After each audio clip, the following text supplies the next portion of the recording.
Greetings, family. This is Cassandra Faye Floyd, also known as the Daughter of the Fates, and I'm back to try this again. I've been really extremely low energy today. I had no energy, no oomph, no enthusiasm. I'll be straight up. And so I was trying to do a reading earlier, and I think I only got like 2 pages in before feeling quite, I don't know, like overwhelmed. And so I went and took a nap and called myself gonna sleep for an hour. God damn it, man, fuck. Call myself gonna sleep for an hour and get back up. And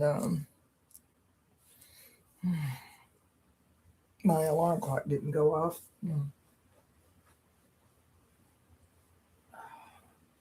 Damn, arm is killing me. I don't know. It's just one of them days where I feel like my whole body is falling the fuck apart. Anyway, so I'm gonna try to read again, and then try to get some other things done. My arm hurts. I have an old injury, and for whatever reason, it is acting way up today, like way up. And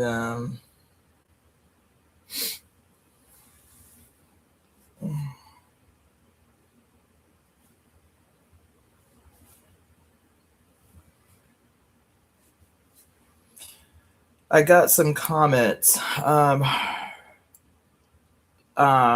subsequent to that.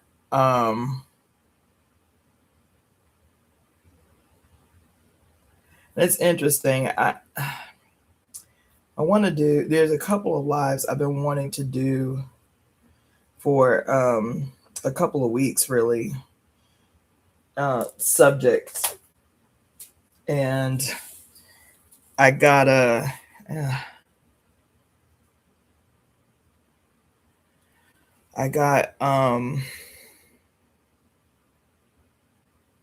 received comments that kind of like reaffirm these lives that I want to do, these subjects that I want to cover. Two in particular that have been harassing the hell out of me the last 2 weeks. And I kept saying, you know what? It's not as pressing. I'll put it off. It's not as pressing. I'll put it off. And then over the last maybe 48 hours or so, I keep getting these comments from people on old videos that kind of, reaffirm that maybe I need to reconsider my position. Like maybe I need to prioritize these subjects. I'll go ahead and tell you what the subjects are. One is one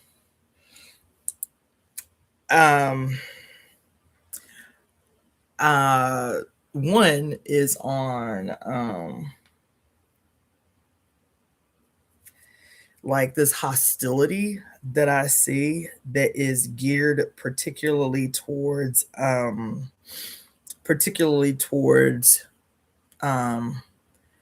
Gen Alpha in general, but I guess what they're starting, because I guess Gen Alpha in general, and then there is another identification that they're calling Gen COVID, right? And let me see if I can do this. This might be interesting. Yeah. So they're calling one Gen Alpha and they're calling another Gen COVID, right? And I had this idea to do a specific live on Gen COVID, but also to make it the beginning focus on a what I want to be like an ongoing discussion about peculiarities of Gen X, Gen Z, aka millennials. Um, wait, I think that's the same. Yeah, Gen X, millennials, Gen Z, Gen Alphas, and whatever other generations they have added in the mix. Because I have some things to say about that from the perspective of one who works in the health field. Okay. Like that's going to be the angle. Ooh, that's going to be the angle. That's going to be the approach is like the peculiarities um, using medicine. That's all I'll say about that. I just want to put that out. Then the other thing that I think is more pressing that I'm gonna really prioritize doing is is it's it's kind of gonna be because it's a broad discussion that I want to narrow. Everybody is acting perplexed about this Epstein shit, right? Everybody is acting perplexed, like confused, dismayed, and bewildered about the names. I'm just so exhausted on why everybody is acting confused and, shocked and awed and bewildered and shit when they see they favorite Mr. So and so on the Epstein list. I am confused by it. I stay perplexed. I stay confused about why y'all be confused when your favorite Mr. So and so names show up on the Epstein files. I am genuinely perplexed. And because I grew up, I think most of us if we honest, grew up seeing stories, seeing stories about the what seems to be like inherent but generally accepted behavior of primarily, not exclusively, but primarily males. That there's this kind of assumption. Maybe that's not the right word. This kind of assumption that once males become famous, once males acquire power, once males, quote, get rich, there is this assumption that they are going to engage in messed up behavior, especially where young females are concerned, generally, but not exclusively.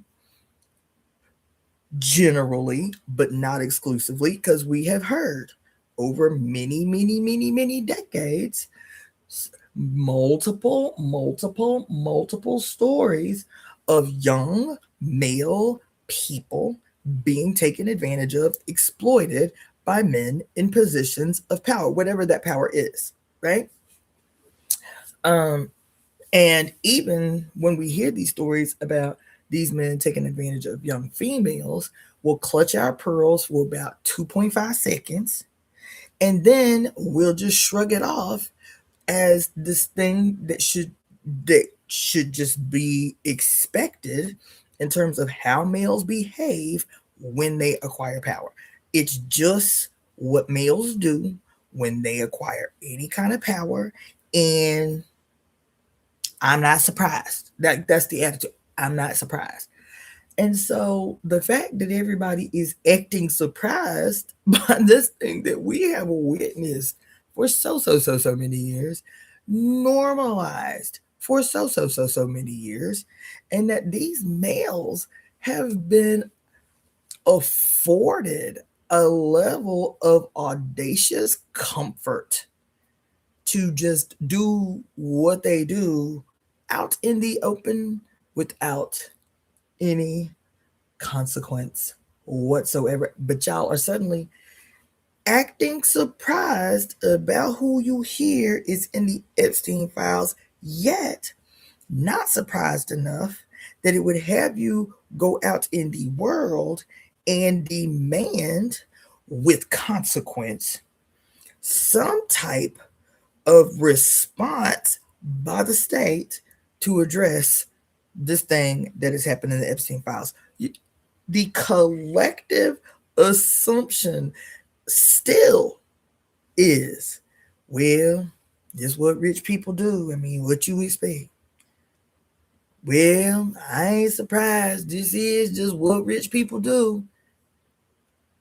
And so, even with the gravity of the diabolatry, of the criminality, of the the sociopathy and psychopathy of the descriptions that they allow you to see, of the crimes committed against babies, bitch, against babies. And when I say babies, I mean anybody under the age of 18. I mean babies. And y'all can go out into these streets today, to the tune of millions across the country, under some ambiguous, non-directive, non-demanding bullshit called No King's Day, because y'all want to make a tradition out of this bullshit or whatever, and not and the top thing on the list, the top priority on the list is not, we're gonna shut this whole motherfucker down to a halting grind until every motherfucker that is on the Epstein list is clinked in front they house, perp walked like anybody else would be, under goddamn lights and press, walked to the goddamn police station, booked and charged, and we see they, what you call it? We see they what is it? Their mugshots sprayed all across the front pages of the internet and printed papers across the country. Like everybody up in this joint, everybody from every walk of life is gonna grind this bitch to a halt. Government shut down my ass, bitch. We about to shut the government down. We gonna instigate a goddamn government shutdown until everybody listed on the files, your president included, is perp walked to the goddamn jail like anybody else would, to be arraigned and to determine whether or not they qualify for bond, whether they represent a flight, all that shit, whether they represent a flight risk and shit. Yeah, every single solitary one. Huh? Oh no, y'all can't get out in the street and do that, but y'all can get out in the street to the tone of millions under some bullshit ass No King's Day. And then I was talking to this dude yesterday because he was so hype about the No King's Day thing in LA today. I said, for what? I said, what's the list of demands? Like, what is it they talking about? After this is the third one. Who have you even researched? Who funding the shit? Who called for the shit in the first place? And so I tell him that two of the three, because you know, when you go on the website for the quote organization responsible for No King's Day, it's a coalition. I was like, okay. Well, I said, well, who are the biggest aspects of the coalition? And I'm telling him that it's Zionist. It ain't even hard to find. It's Zionist, playing both sides like they always do, and somehow that he's like, it's not possible. They're against Trump. How can it be Zionist? What do they have to win? I said, you don't know the state, and I'm lying. The assumption was I'm lying. I was like, you don't have to trust me. It's interesting that your default is to negate what I say. I said it'll take you the 2.2 minutes to research who it is, who the funders are, who the supporters are, who the ones that champion the shit. It'll take you as long as it took me to just go on your damn phone and say, who is responsible for kicking off, starting, and funding the No Kings Day Parade shit? Oh no, but I'm the black bitch, so I obviously have to be lying. I obviously have what, ulterior motives for what? But y'all don't believe us anyway. And instead of sitting there and knee jerk saying that's not true, excuse you, and saying, you know what, that's crazy, I ain't never heard that, let me research that real quick, like in the 2.2 minutes that it would take you to go onto the organization's website and then research the top 3 organizations that were responsible for putting this thing on. Each one has a Wikipedia, each one has a website that tells you exactly who they are. Your knee-jerk response is, this black bitch is always trying to cause some goddamn controversy or dissent.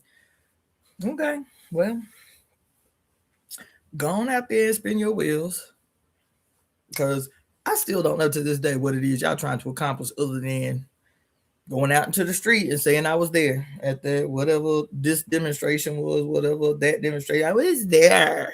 And it was so powerful. And anyway, I didn't mean to get off on that, but that was leading me to something. The next topic, I'm probably going to do it tomorrow, truth be told, because it's been on me for days. But I got so much going on. And sometimes, anyway. So the next thing is going to be this tendency that we have to excuse the, quote, naughty behavior of men with power. Not only excuse it, come to expect it. Not only come to expect it, clutch our pearls for half a second and then say, what can we do about it? To allow the young people of this country to be the completely unprotected hosts for parasites in power. Yep. Male, young people, female, young people, LGBTQIA plus young people. Baby, y'all can be mad at young people who are within that community if you want to. They are victimized so viciously in this city. It is, it is something.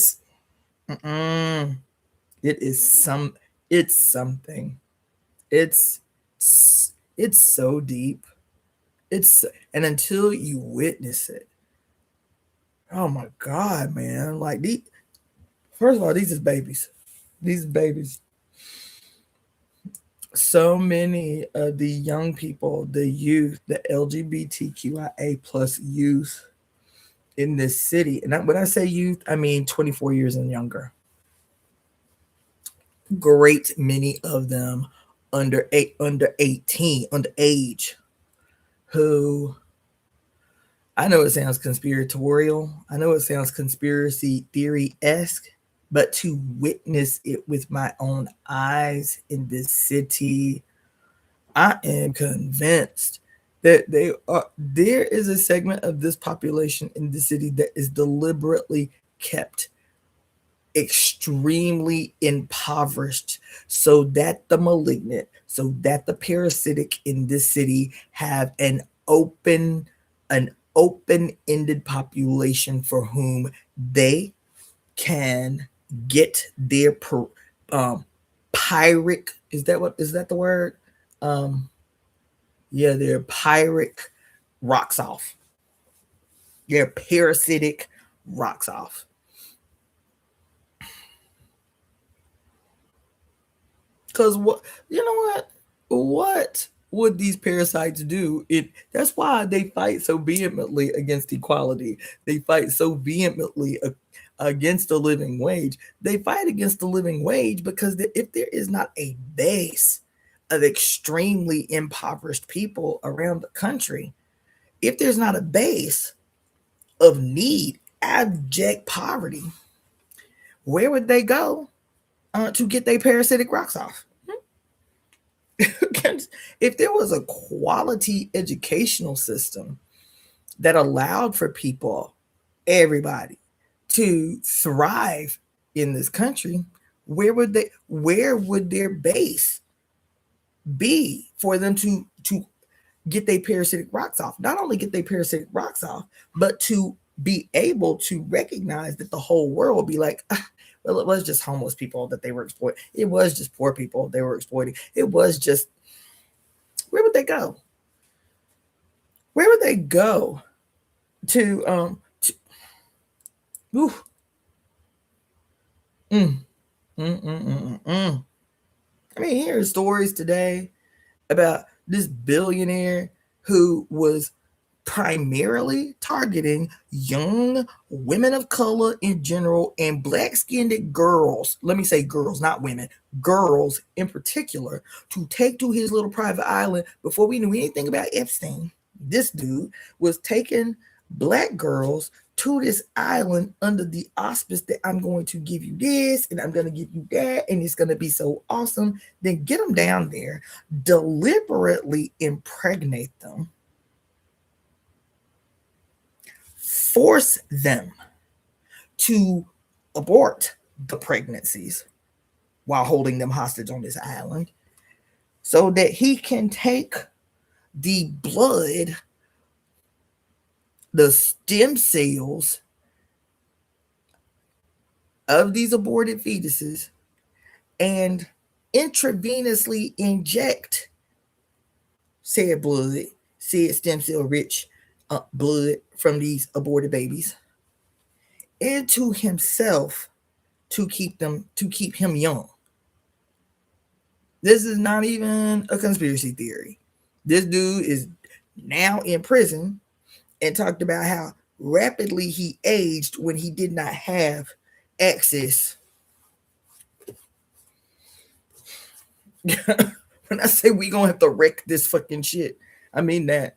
And y'all coming to any other conclusions than that? You invested in any way in the maintenance of any aspect of this monstrosity? That's why y'all ass will go out there and spin your wheels at some bullshit and ass no King's Day bullshit. That's why y'all do that. Because y'all fighting like hell to avoid the inevitable. We gonna have to wreck this motherfucker. We gonna have to trash this whole thing. This whole rotten, filthy, goddamn. We gonna have to wreck this whole thing. We gonna have to wreck this whole thing. You have to wreck. When I say wrecking ball wreck, I mean that shit. We have to wreck this whole thing. We're gonna have to wreck this whole thing. And that is going to be a topic that I am actually going to sit diligently and organize in a much more poetic way, because what I have been thinking about for the last 72 hours, I want to entitle it When Males Become the Muses.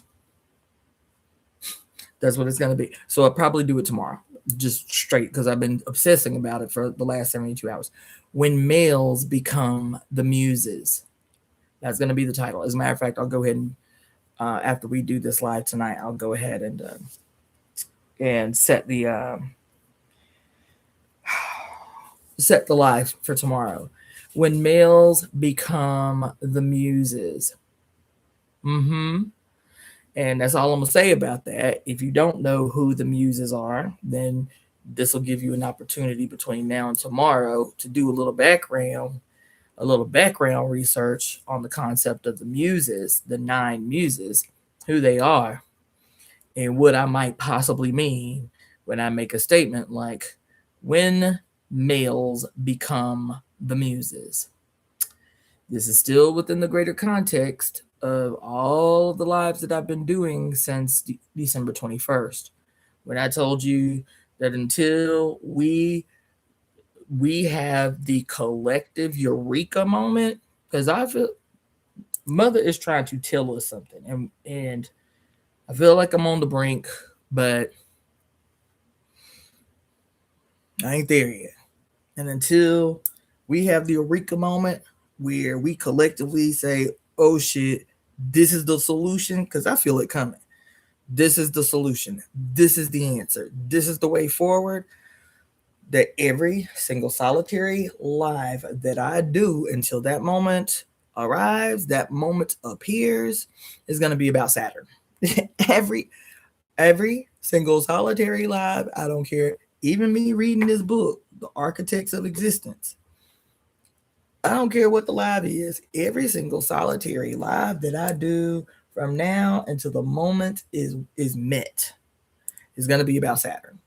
So whether you see it related or not, doesn't matter. Every time I open my mouth up on this live, until I say otherwise, is about Saturn. So when I say that tomorrow for the temple service, the topic of our temple service tomorrow, and probably do it in the morning. The topic of our temple service tomorrow is going to be when males become the muses. I'm still talking about Saturn. All up in it, I'm still talking about Saturn. Everything is about Saturn. Everything is about Saturn. Everything is about Saturn. Everything is about Saturn. Everything is about Saturn. Everything. All that is about Saturn. So I guess I'll stop there with my little intro and encourage you to support the Temple of Evolutionary Emergence. This here is a project of the Temple of Evolutionary Emergence. This live, this channel, everything I do is a project of growing and consolidating the Temple of Evolutionary Emergence. So I'm going to go ahead and get started. First of all, the email for the Temple of Evolutionary Emergence is EvoEmeTemp@gmail.com. That's EvoEmeTemp@gmail.com. You can make Zelle and PayPal donations using that email address, EvoEmeTemp@gmail.com. You can also use that email to book a divination of either 30 minutes or 60 minutes. Send me an email, put reading in the subject header, and I will give you the details on how to book an appointment. Also, if you want to send a Cashapp, it is $DaughterOfTheFates, FATES, DaughterOfTheFates. If you want to send a Venmo, it is my name, Cassandra, CASSANDRA-FLOYD, Floyd. Also, DaughterOfTheFates, FATES.etsy.com, DaughterOfTheFates.etsy.com for ritual tools or spiritual tools, awesome jewelry like the jewelry and the talisman that I'm sporting right now. Ton of stuff, books, ritual tools, spiritual tools, and also awesome jewelry, awesome custom-made jewelry. So that's DaughterOfTheFates.etsy.com. Those are the ways that you can support. And we'll go ahead and get started with the reading of the Architects of Existence, Ajay, in your book Cosmology, Ontology, and Orchard. Okay, so I'm just going to pick up where I left off earlier today.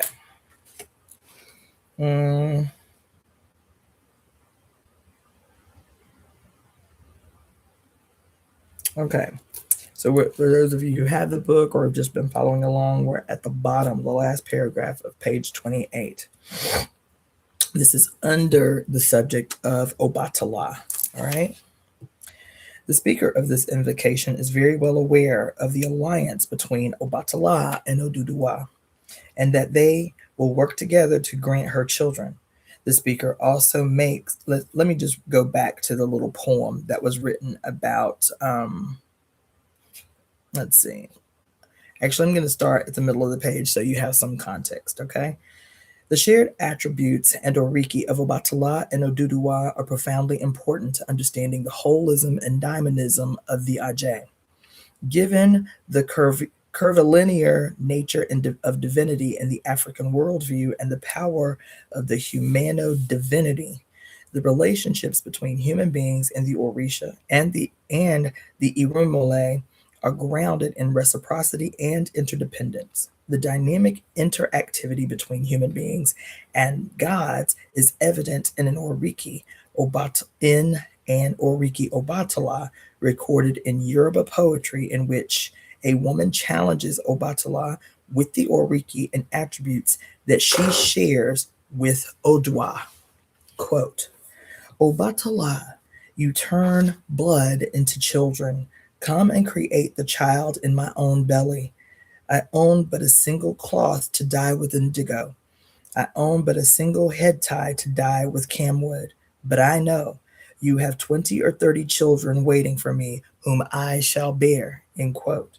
The speaker of this invocation is very well aware of the alliance between Obatala and Oduduwa, and that they will work together to grant her children. The speaker also makes it clear that money is irrelevant to her. She is not worried about the quote cost of raising a child, because she is not constrained by a Western capitalistic worldview. The thought of having 20 or 30 children is the modern nuclear families and Western feminists' nightmare. But the speaker of the Oriki knows that by bearing life, she is bearing divinities, and she is cognizant that she has an entire community and nation to assist her in the monumental work of God rearing. Of God rearing. Okay? This mother to be has such confidence in her terrestrial and cosmic support that the conclusion of the Oriki exhibits her knowledge that her oro has been heard and is being actualized. While the Oriki for both Obatala and Oduduwa in Yoruba poetry repeatedly refers to these gods with masculine pronouns, their vaginas, wombs, and age are resplendently and purposefully apparent. Yo, man. Y'all hear what I just said? That last statement is actually pretty deep. Because any person, any woman in particular, but any person who has had any relationship to Ifa,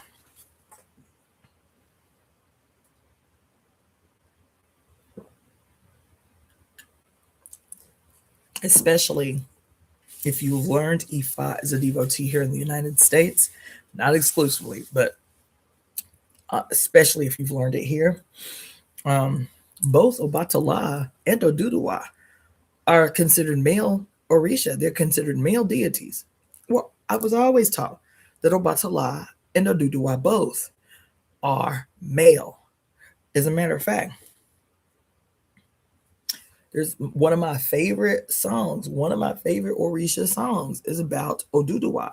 And the song is basically saying that we are the children of Oduduwa. But Oduduwa is always taught to us as a human male who is the progenitor of the Yoruba people, that he came from Egypt and to West Africa, and he is the quote male progenitor of all the Yoruba.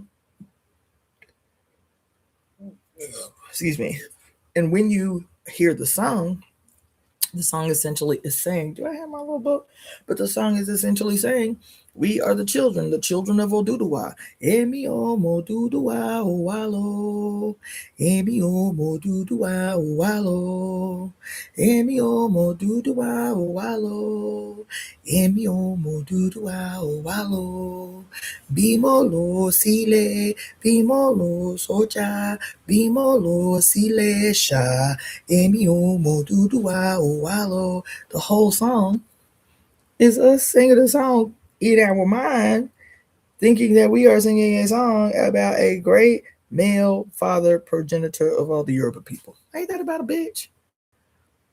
That the highest among the 7 African powers, right, which are your 7 primary Orisha that have an impact on human beings, the 7 African powers, that the that the highest among them, if you will, the one that is given most priority, if you will, is Obatala, which is always shown as a old ass Negro dressed in all white from head to toe with white hair and a white ass beard and a big ass white light coming out of his forehead. Obatala. Owner, governor, if you will, of your Ori. And so here towards the it says the speaking of the invocation says that she is very well aware of the alliance between Obatala and Oduduwa, but she is praying to Obatala and Oduduwa with the recognition of their inherent femaleness. Ain't that something? When I tell you, I've been talking to y'all now for a few years about this internal conflict that I have been having been a devotee of E5 for 15 years before renouncing my status as a devotee. I still practice the tradition. I still weave the practice of the tradition into my own personal practice. But I do not consider myself a devotee of E5, especially the way E5 was taught to me, right? Didn't have any access to information that would inform me directly of my not only of my my position, my stance in opposition to the title of devotee, but also not having any information that would inform that inclination I was having naturally. The reason that I had taken a position that even though I love the tradition, I would never allow another male in the tradition, another priest, male priest, a babalawo in the tradition to have access to my head again. Never, never. There would that if initiation was for me, because I'd already gone before the mat, to be told, quote, who my guiding Orisha were, Oya over my head and Shango over my heart, that if initiation was for me, that the mother would allow it to be so on the terms that I set. And the terms that I require is that my initiation not be facilitated by a male. Period. And my, my Orisha family, my Ifa family, having real strong opinions about my position. And so in all these years committed, and I was a strict devotee. The way they said we needed to practice was the way that I practiced without question.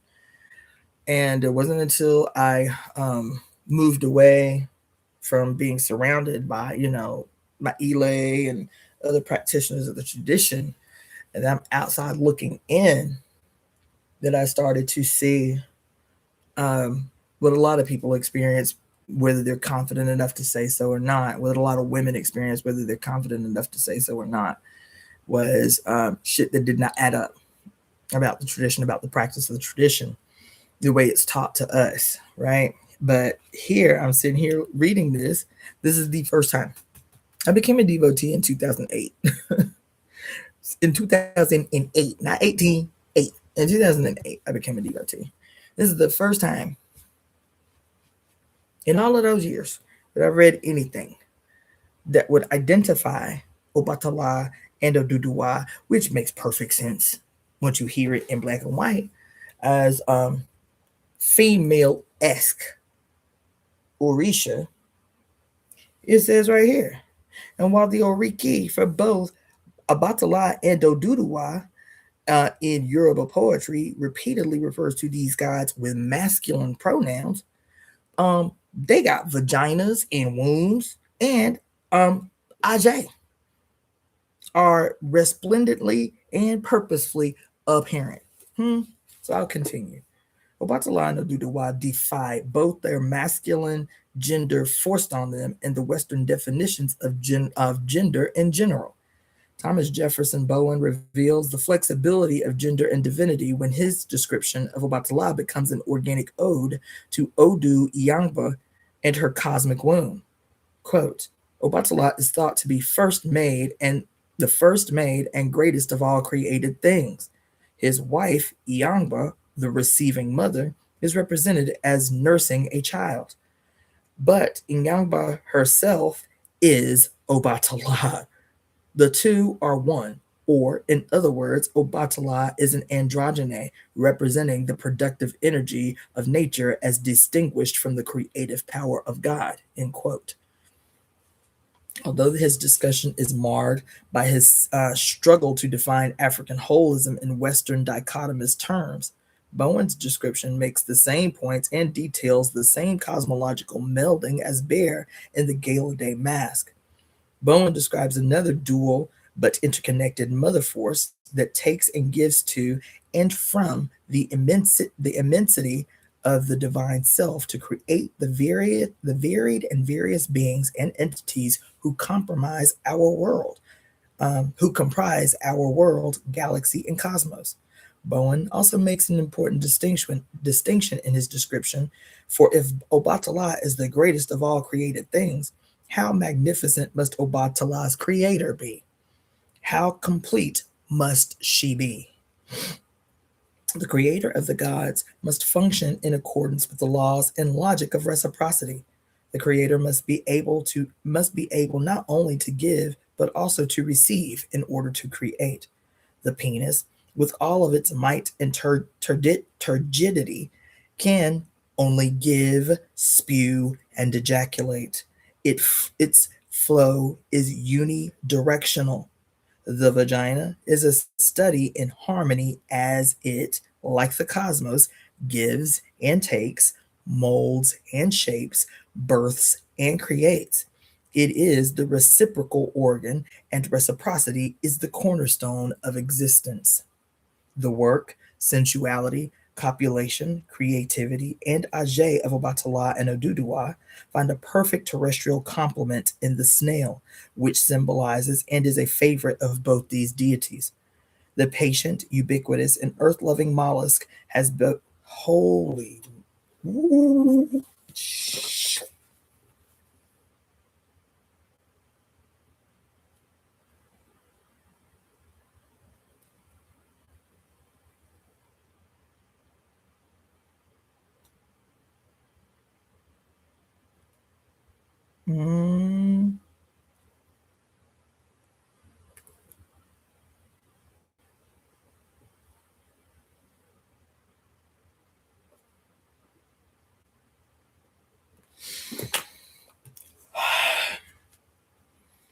let's see.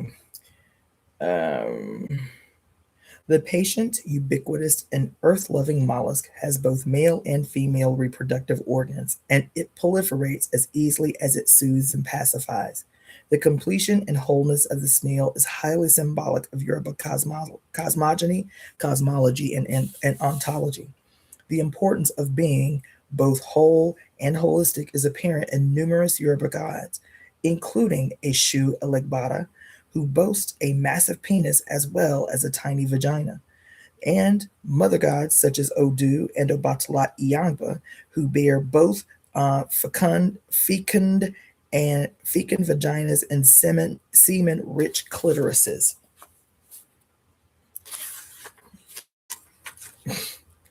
The importance of being whole is everywhere evident in Yoruba life and iconography, and it is crucial to understand that the recurring and resonant recollections of woman exclusive towns, and the stunning images of bearded sword-bearing mothers and of ruling fathers who strut about in voluminous skirts and elaborately coiffed hair crowned with the ikode of Ajay are not examples of transvestitism,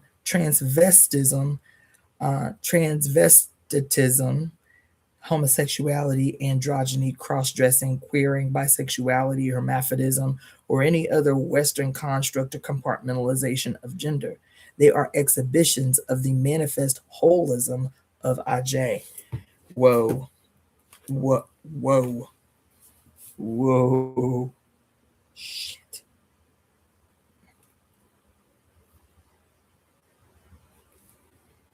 Ooh. Yo. Oh my. Ooh, shit.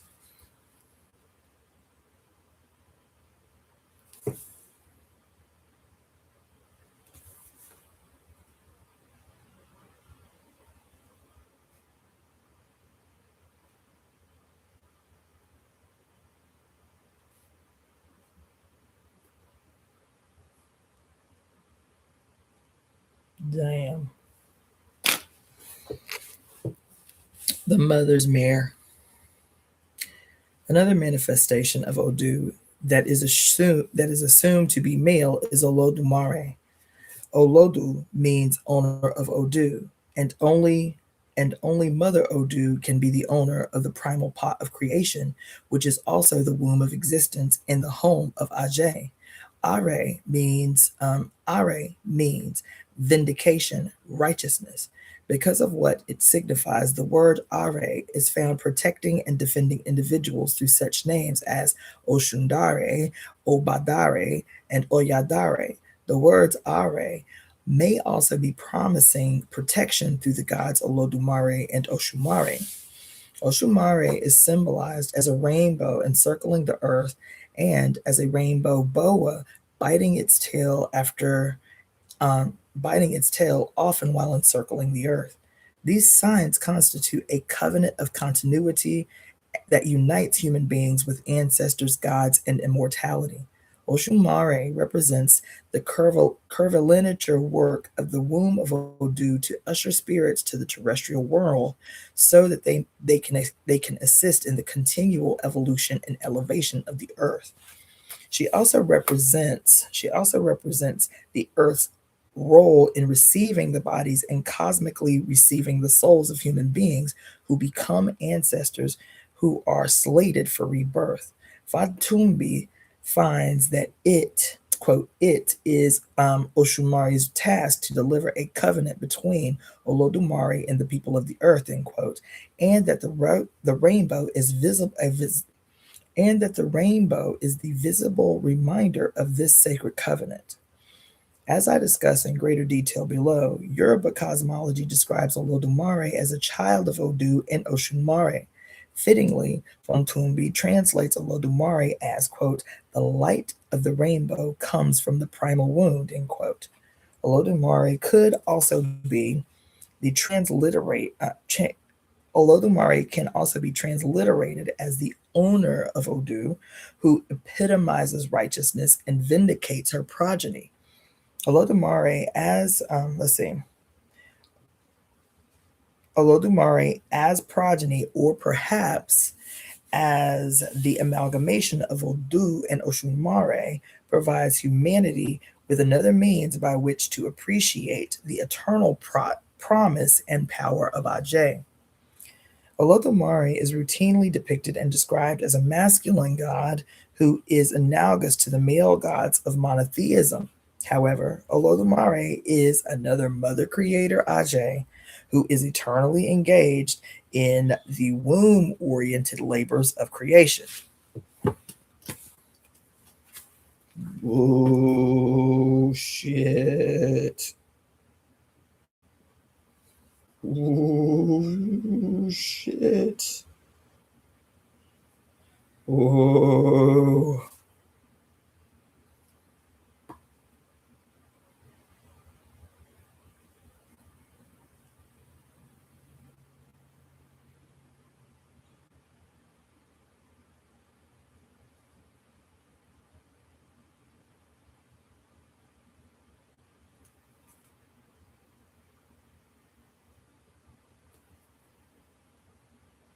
God damn. Uh,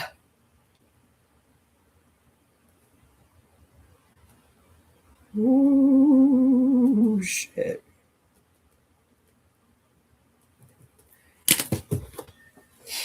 In addition to her role in covenant keeping, Olodumare teaches an important lesson to patrifiers.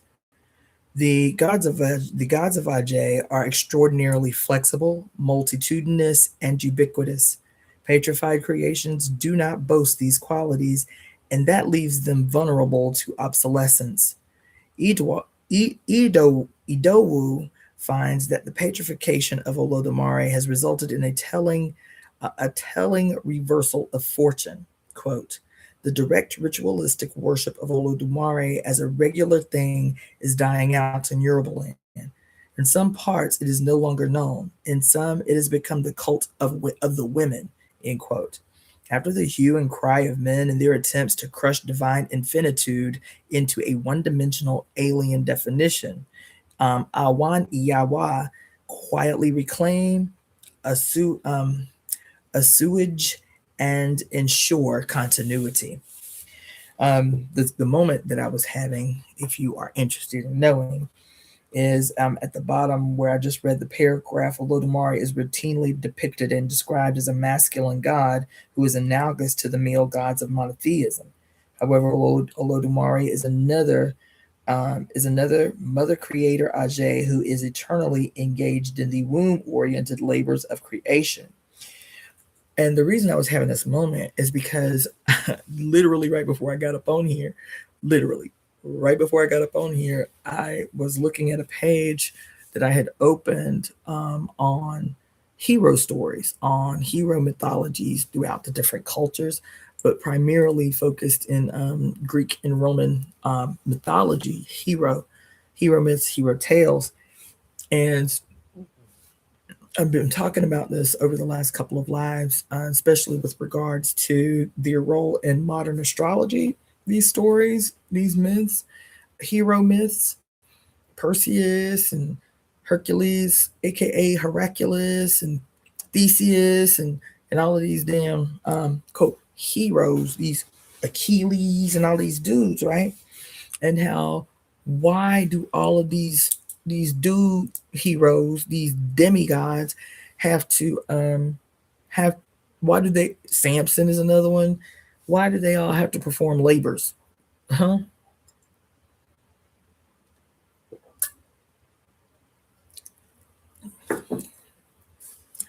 Because all of these so-called heroes um, are the disciples of solar sun centered stories, the sun as God, the sun as elevated over the mother.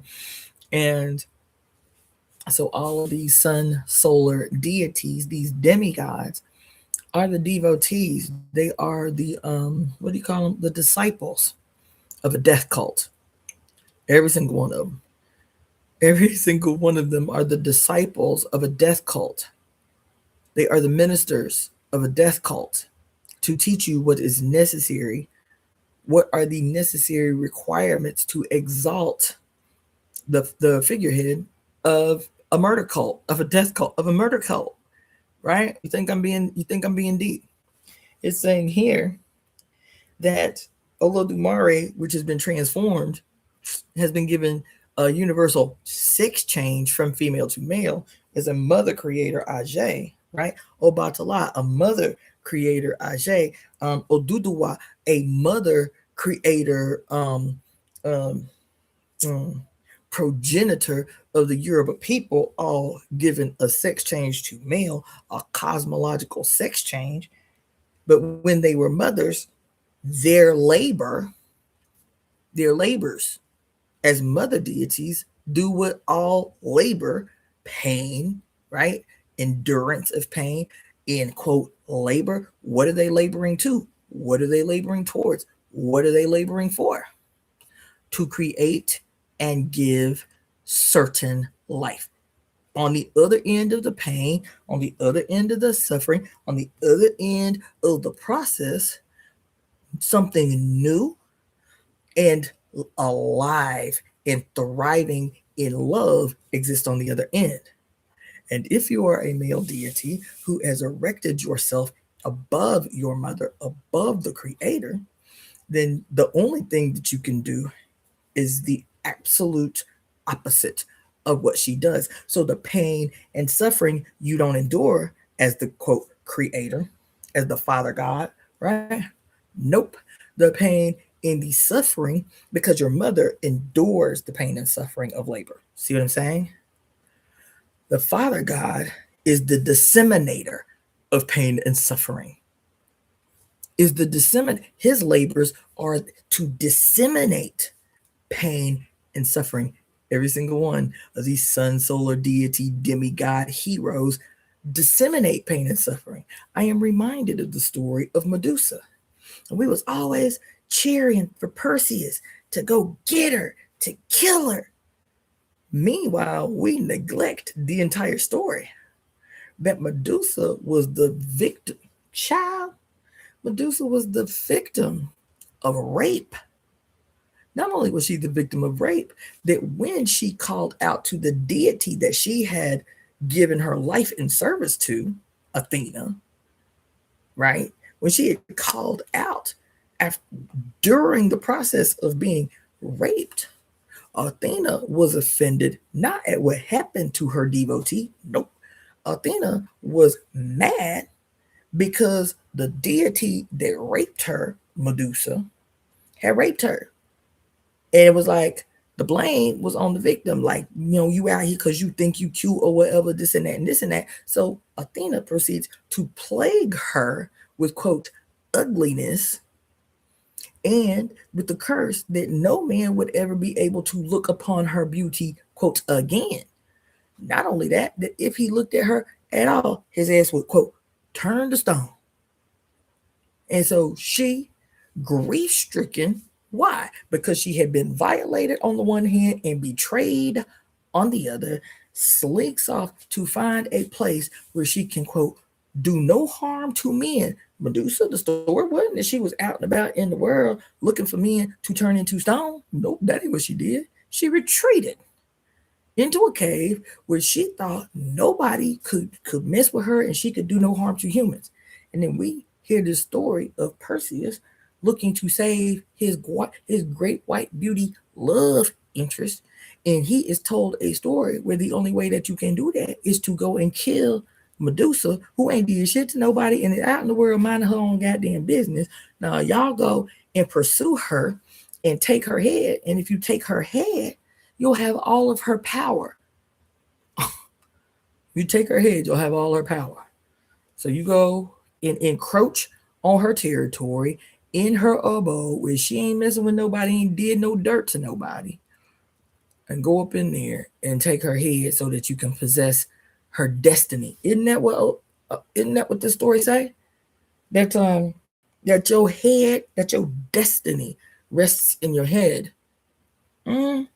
And that they gave possession of your head from Oshun, who is supposedly the one who gives you your destiny in the first place.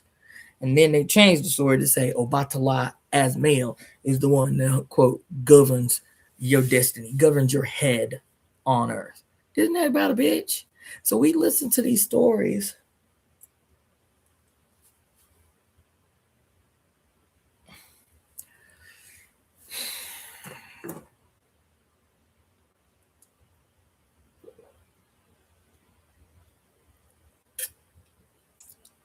So right before I got up on here, I'm reading the story about the heroes, saviors of the sun god who erects himself as greater than the entire primordial black ass universe that gave birth to him. You feel me? And that's what I was reminded of, is that the labors of the sun, the labors of the sun solar deity, the labor of the sun who has erected himself greater than his mother, his labors always inflict pain and suffering, death and destruction, despair and dismay. And these are the labors that he must complete in order to prove himself the valiant devotee to his father.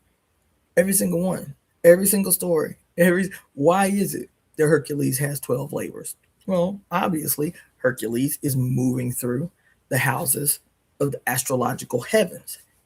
But in every last one of his relationships with every personification in these 12 houses, he must slay somebody. He must kill somebody in each of these houses. Huh? He kills the scorpion. Do y'all not even remember the Clash of the Titans? He kills the scorpion. He kills Medusa, who is the serpent. Huh? He kills the lion. He kills the chimera. He kills the Hydra. He every way that the quote divine feminine presents herself in each one of these houses. When the sun solar deity rules and reigns, he must slay her.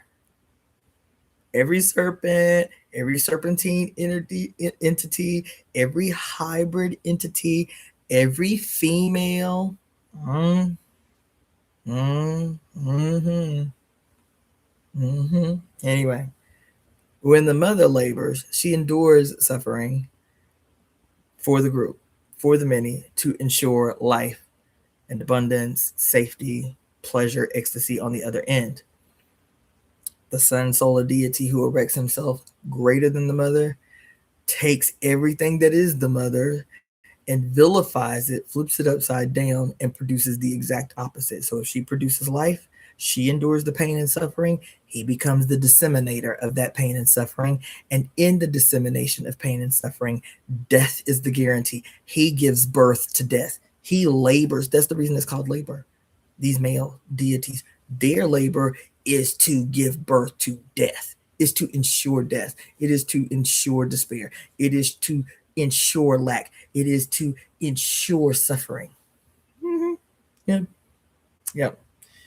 Anyway, in addition to her role in covenant keeping, Olodumare teaches an important lesson to patrifiers. The gods of Age are extraordinarily flexible, multitudinous, and ubiquitous. Patrified creations do not boast these qualities, and that leaves them vulnerable to obsolescence. Odu, Idu, Idowu finds that the petrification of Olodumare has resulted in a telling reversal of fortune. The direct ritualistic worship of Olodumare as a regular thing is dying out in Yoruba land, and in some parts it is no longer known. In some, it has become the cult of women, end quote. And after the hue and cry of men and their attempts to crush divine infinitude into a one-dimensional alien definition, Awan Iyawa quietly reclaim a sewage and ensure continuity. This is the next section. Odu and her offspring on the earth. Age is eloquent. Age is elegant evidence of the completeness of woman. From a matrix of wholeness and perfection, Odu reproduced herself as Oduduwa, Olorun, Iyami Osorongo, Onile, Olodumare, Iya Aye, Imole, Oshunmare, Oshun, Obatala, Oya, Yemaya, and many more gods. Indeed, every Yoruba motherly Orisha could be considered a unique manifestation of Odu, complete with her own pot of Aje, her own destiny, and her own dominion. While Yoruba cosmontology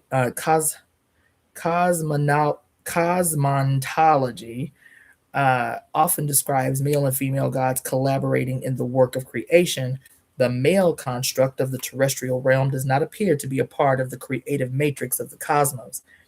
There is no wholly, predominantly, or even partially male god in Yoruba cosmogony. The first wholly male Orisha is Ogun, and while Mother created him in the cosmos, his heralded exploits occur on Earth, and he resides on Earth. As the god of iron, weaponry, and technology, Ogun is essential to the development of terrestrial civilization. Such abilities as clearing and tilling the land, building homes, and defending nations are Earth specific. Furthermore, it is only on Earth that issues regarding masculinity and quote man as a separate gender arise. Ogun is directly related to the needs of a terrestrial community and to the men who would largely but not exclusively undertake Ogun related endeavors. Ogun, as the quintessential masculine Orisha, appears to have been created specifically to address the needs of the sons of the mothers.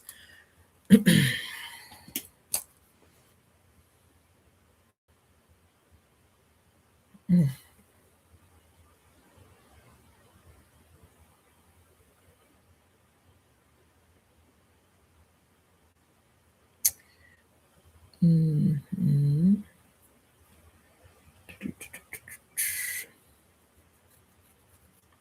Yeah. Okay. Let's see. Odu did not need a penis to multiply and divide her cosmic self into multitudinous mothers or to create her sons. When Odu created Ogun, she extended and thickened her clitoris and rounded and filled her labia with the seeds of life and gave these protrusions to her son.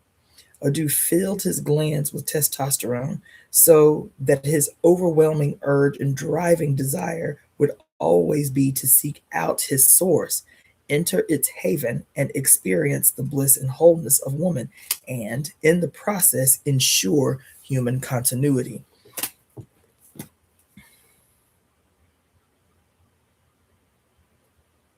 Deep, deep, deep. Oh my gosh.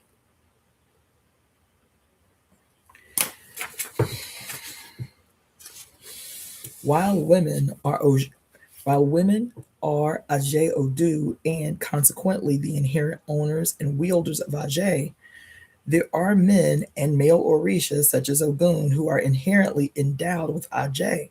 Indeed, to undertake certain duties and fulfill certain roles, certain males must have Ajay, and that power can only be obtained genetically from the Great Mother. O- um, Opeola explains why Ajay is a cosmobiological and sociopolitical necessity. Quote, Ajay is a power, is a knowledge. Anybody doing divination has Ajay. Let's see, any Orisha regarded in creation, childbirth, protection of a town also possesses the power of Ajay.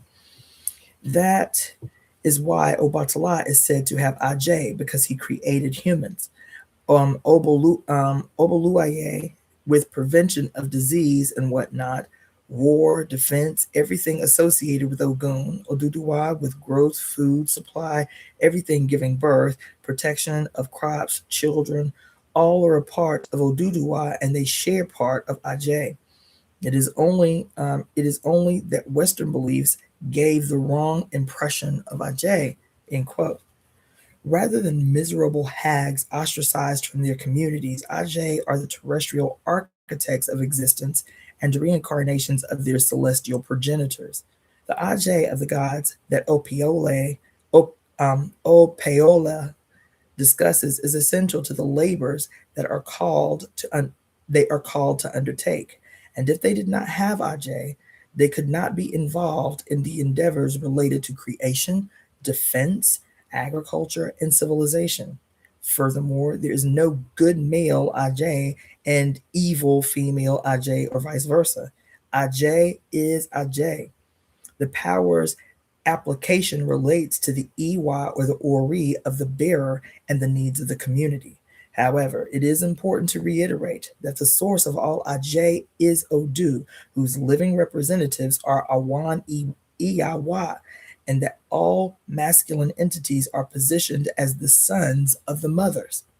My assertion that Ajay's social spiritual relationship with men is articulated as a mother son dynamic is most evident in Ogboni Ibile, one of the Yoruba's most revered and seemingly patriarchal institutions.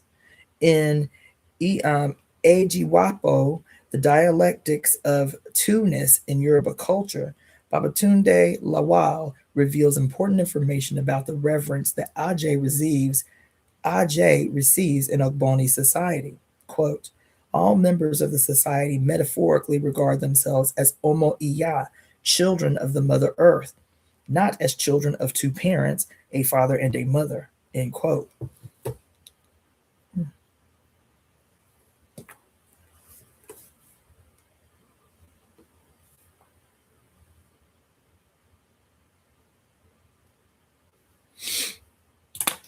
Yoruba men do not view the designation of son or child as a demerit or a slight.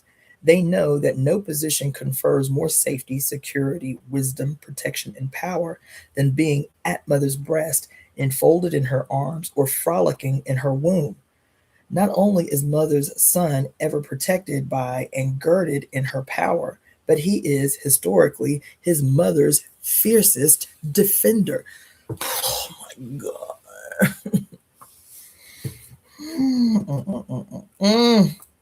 Yo.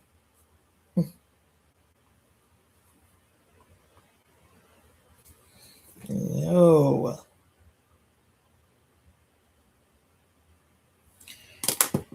The supremacy of the mother and her ability to both encompass and protect all is evidenced in the Idan symbol of Ogboni, which is a brass icon of female and male figures presented back to back or joined at their heads by a chain.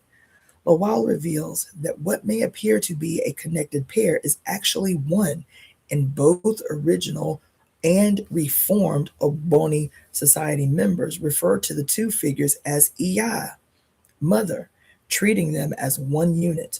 Mother is supreme, she is whole. She turns two into three into one. Oh my, yo, ooh, ooh. Yes. Mm. By acknowledging mother, all is accounted for. Next section. Odu on earth, effortless exhibitions of supremacy. Odu is the God's God who creates with Ajay and catalyzes and magnifies Ashe. In addition to her infinite gifts, forms, and functions, Odu is the prismatic mother. When light shines on her, 16 additional divine mothers are revealed, and those 16 reveal 16 others, and so on and so on. Ooh, man. Numerous Orisha share attributes, Itan, biographies, historical Itan, which are biographies, historical texts, and Oriki, praise names, with Odu. So numerous Orishas share attributes, Itan and Oriki, with Odu. Iami Osorongo, Oshun, Yemaya, and Odu each have Itan that describes them as the founder, leader, and source of Ajay. Yoruba Itan that recount the settling of the world and the sole female force capable of vivifying the acts of 15 otherwise impotent male gods may feature Iami Osorongo, Oshun, or Odu. While her motherly forms are many, certain manifestations of Odu have become patrified. However, with a comprehensive understanding of Ajay, the truths of the womb become elucidated. Odu, in her immensity and multiplicity, is the root of Yoruba ontology, cosmology, and cosmogony, which are as intricately interconnected and interdependent as Odu in her many manifestations.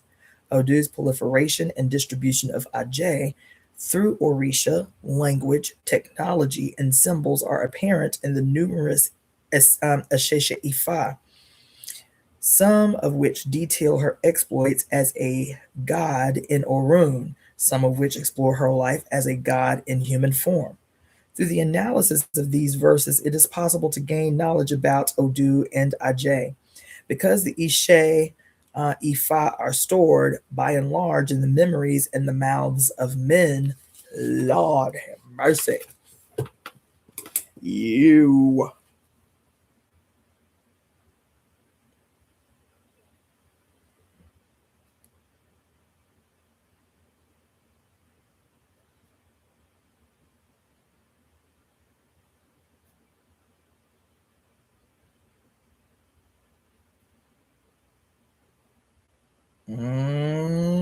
Child.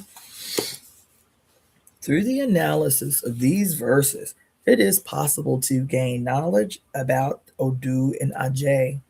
Because the Ishe Ifa are stored by and large in the memories and mouths of men, they can also reveal important information about a Babalawo's training regarding Ajay.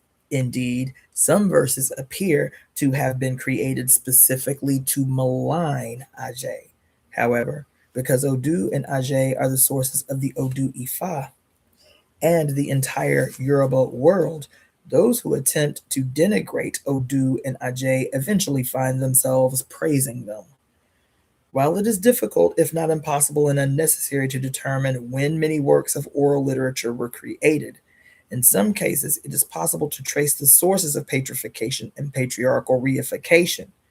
Pierre Fatumbi Verga's article, quote, "The Rise and Fall of the Worship of the Iami Osorongo, My Mother the Sorceress, Among the Yoruba, the rise and fall includes let's see, an an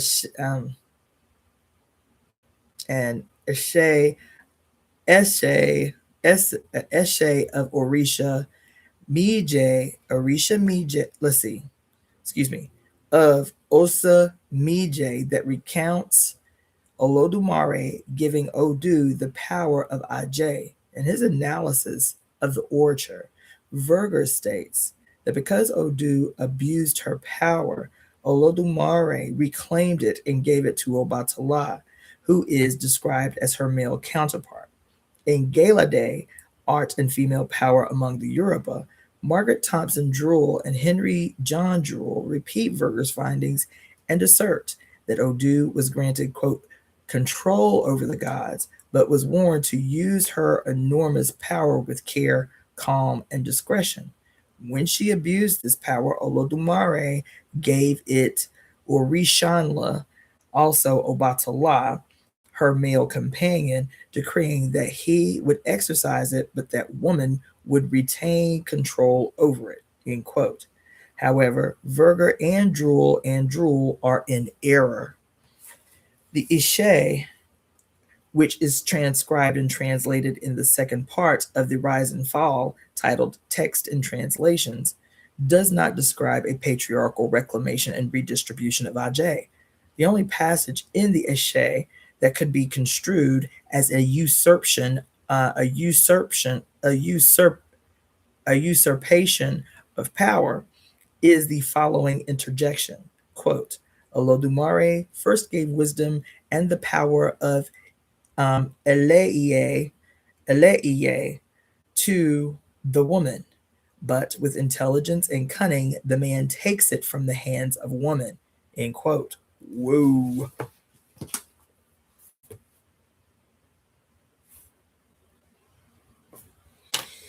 However, the Eshe proper does not reflect this claim any more than it reflects the assertions of Verger and Druell.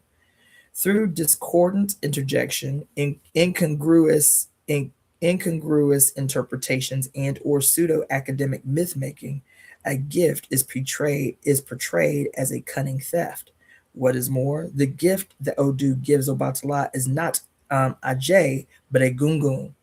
In order to distinguish fact from fabrication, it is necessary to analyze the transcribed Eshe of Osameji recorded in the Rise and Fall.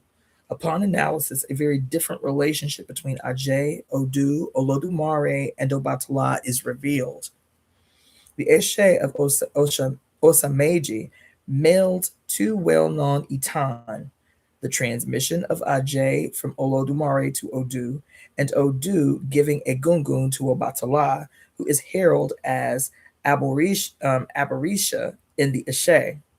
The Eshe offers detailed information about Odu's characteristics and methodology, and she is depicted as a wise, generous, and discerning deity. However, throughout the Eshe, unknown parties consistently attempt to malign Odu and delimit her power. Strategically placed commentaries that run counter to the spiritual historical events and facts are dispersed throughout the orature. For example, at one point, it is asserted that Odu, quote, fell into disgrace with the misuse of her power, but the Ishe offers no evidence of this. Also, worth noting are the many interjections from unknown parties that are designed to make it appear as if the petrified Olodumare repeatedly threatens to take Ajay from Odu. The fact is that no matter how she decides to use her power, it is her power. No one can take Ajay from Odu any more than anyone can take away her Iwa, her Ori, or Emi. Odu is Ajay and Ajay is Odu. As the Ishe reveals, Odu, quote, receives the power called Odu. The god receives and is empowered by herself.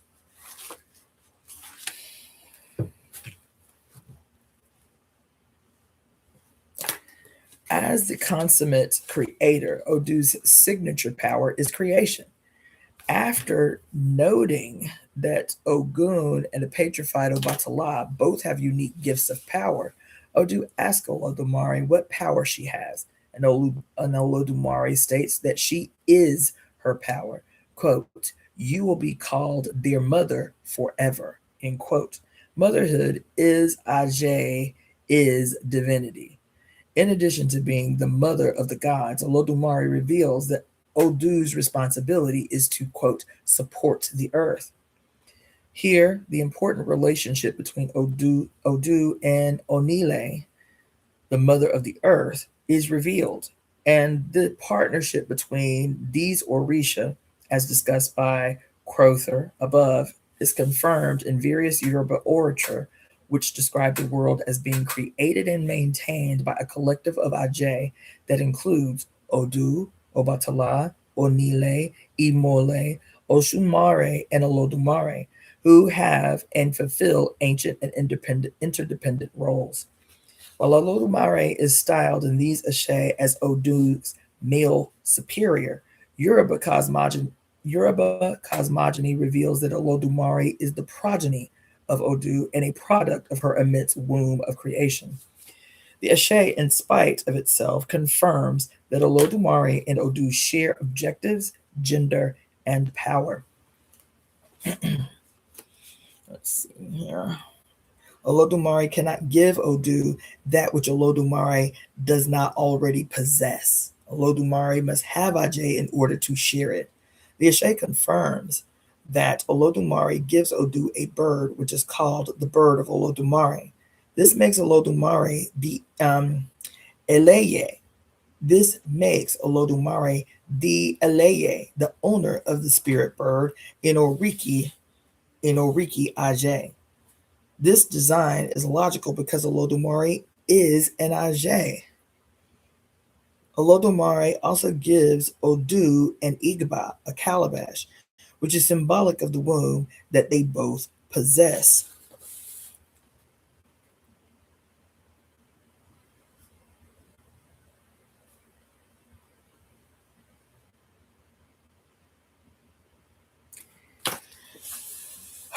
The ritual of Olodumare giving Odu the Eye, the spirit bird,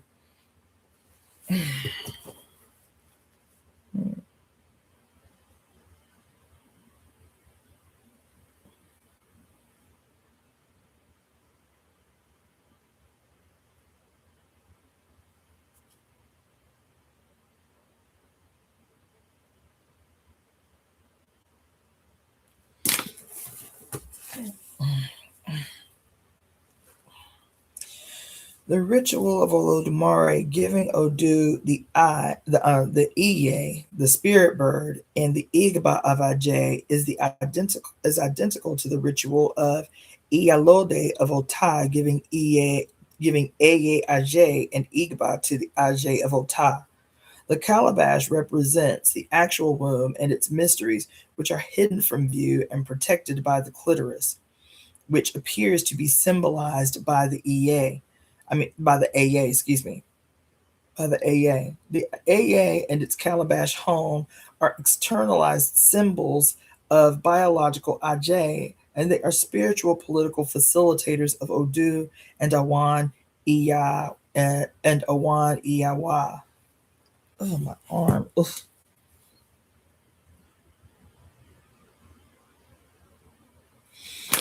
The fact that the Igba and Eye are externalizations of Olodumare and Odu's shared being is evident in the fact that when Olodumare asks Odu if she knows the use of the Eye on earth, she reveals that she is aware of how to use the power. Odu states that she will grant children and riches to those who worship her. But if her followers become impertinent, she will reclaim her gifts. Slights and insults that could be perceived as insolence, as slights and insults that could be perceived as insolence, Odu will answer with warnings in the form of headache and stomach pain. Oh, oh, oh, oh, oh, goddamn. Oh. Odu is also prepared to protect her Ajay. Quote, if she tells someone not to look her in the face, and if he then looks her in the face, she will make him blind. End quote. There is no excess or evil here, only adherence to reciprocity and defense and protection of itself. Oh, oh, oh,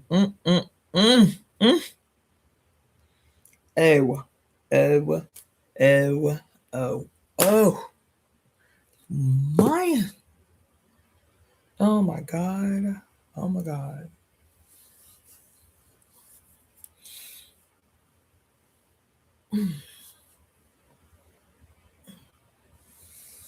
Let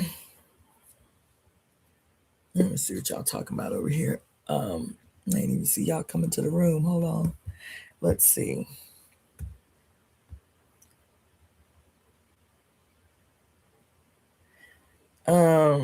I have heard of homunculus, but I don't think that's anything that I'm going to talk about on this particular live because I'm just reading. Cassandra, I'm in the forest of Michigan right now. I moved here from LA. It's 4 a.m. in the forest. Here's your words. Oh, I love that. I love that. I love the idea of that. I love the sound of that. Mystical Presh XO. Maybe it's something I will discuss on another day because it keeps coming up in my studies, but it won't happen within the context of reading about Ifa. But I'll make a note of it so I don't forget.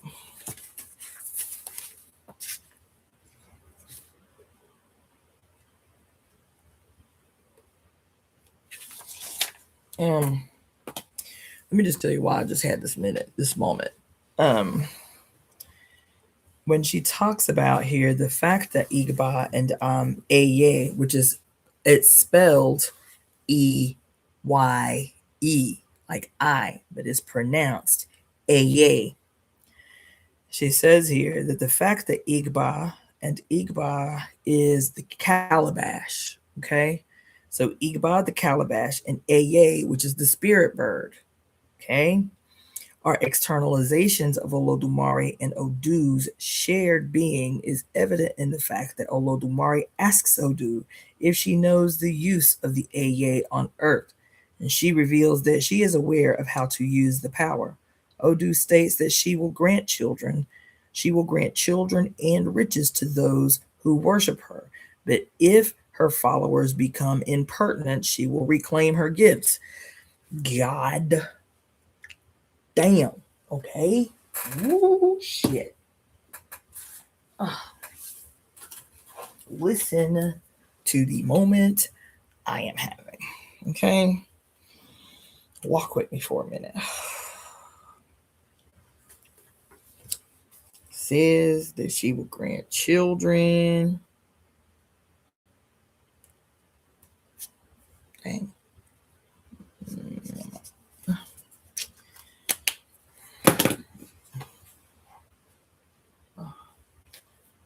I need to establish a what do you call it?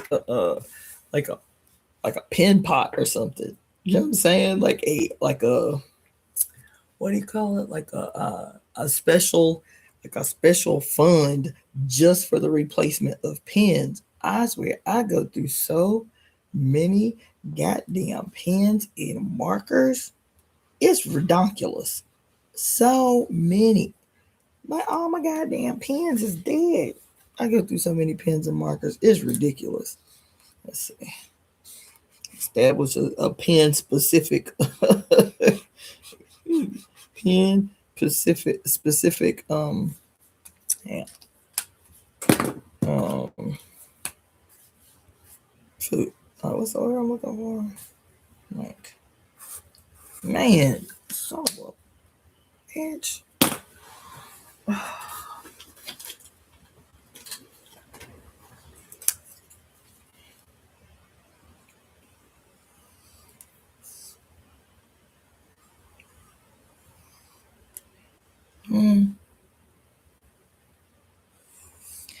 But if her followers become impertinent, she will reclaim her gifts. Listen, y'all, what if the greatest trick ever played on humanity was to convince the gods of earth to deny herself? Oh, shit. Y'all ain't heard. What if the greatest trick on earth was to convince the gods on earth to perpetually, ritualistically, consistently, and unendingly to deny herself? Because it's right here in the paragraph prior. Let's see.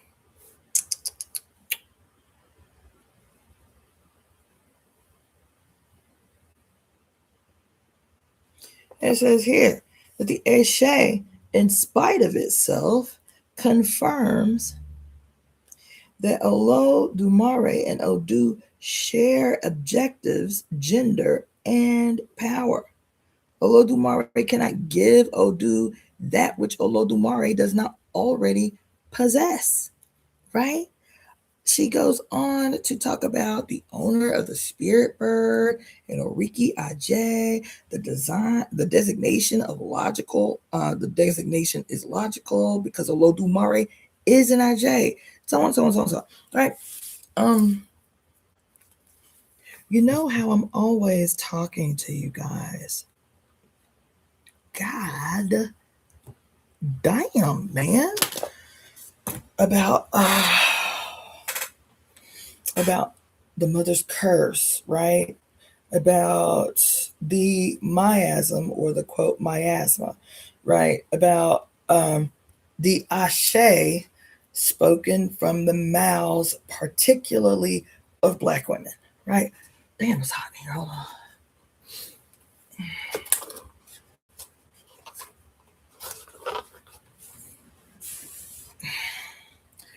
And let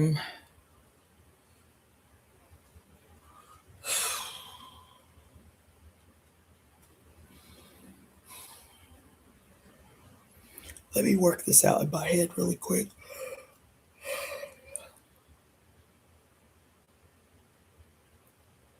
This is real deep right now. I'm having a whole ass moment. Whew.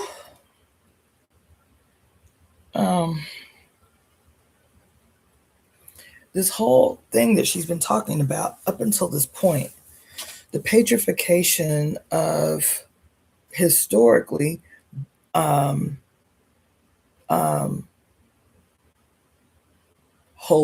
I won't say female, I will say holistic mother identified as holistic, containing within itself both aspects that have been split apart, male and female aspects within what some people call the divine androgyne, which has to be, damn it, which has to be the quote primordial she. Why is this not a contradiction? To identify the all as she.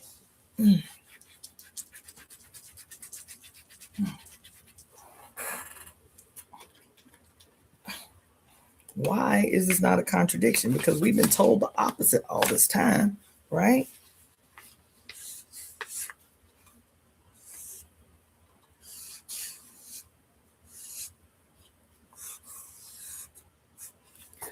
Within the she is he. Within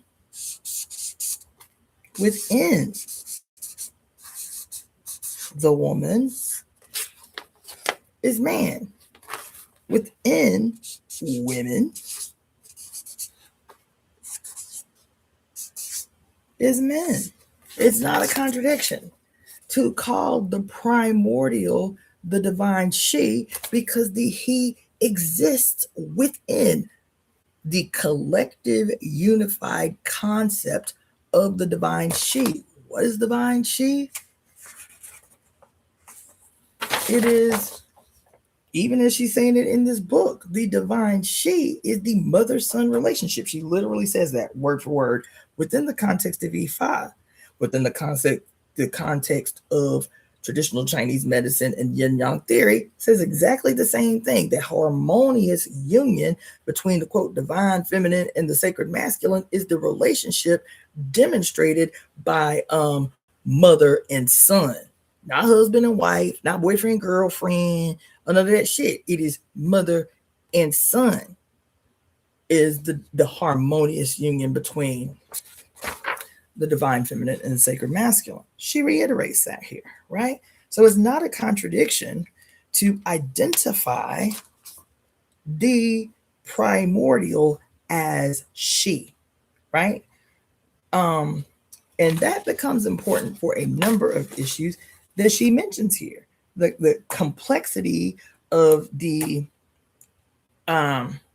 concept of quote these strict dichotomies, opposing warring dichotomies of gender that are strict and pronounced and always seemingly at odds. The patrification of these traditions, and the reason I'm saying that is because when she talks here, hold on, let me put my glasses back on. I might have to end this soon. I have just become overwhelmed. I'm actively transitioning into my official crone years. I mean, I've been a crone since I became a grandmother at 40, but the official crone years, you know, when my ovaries are going to sleep, I'm experiencing that right now. And anyway, it says Odu states that she will grant children and riches to those who worship her. But if her followers become impertinent, she will reclaim her gifts. Slights and insults that could be perceived as insolence, Odu will answer with warnings in the forms of headaches and stomach pain. Odu is also prepared to protect her Ajay. If she tells someone not to look in her face, look her in the face, and then he looks her in the face, she will make him blind. There is no excess or evil here, only adherence to reciprocity and defense and protection of the self. Listen, that part is so deep to me because I'm having this moment like that's the key, that's the issue, that's why. I'll be honest. I'm convinced this little statement that I just read here is the reason that film, cinema, music, reality TV, female on female violence and propaganda, but not exclusively, because we're talking about way back when. How do you get the female divine principle on earth in the personification of black female people to turn on the worship of the personification of the collective of them? How do you get them to turn on themselves? How do you get them to turn away from, not only away from, antagonistically against the worship of Odu on earth? How do you convince them to turn on themselves? And what is the impact of turning on themselves? It is poverty. It is lack of protection. It is what else is mentioned here? It is It is the flesh turning against itself, manifest by, quote, headache and stomach pain. It's talking about autoimmune disease. It's talking about autoimmune disease. That's what it's talking about. When the flesh turns against itself, we're talking about autoimmune disease.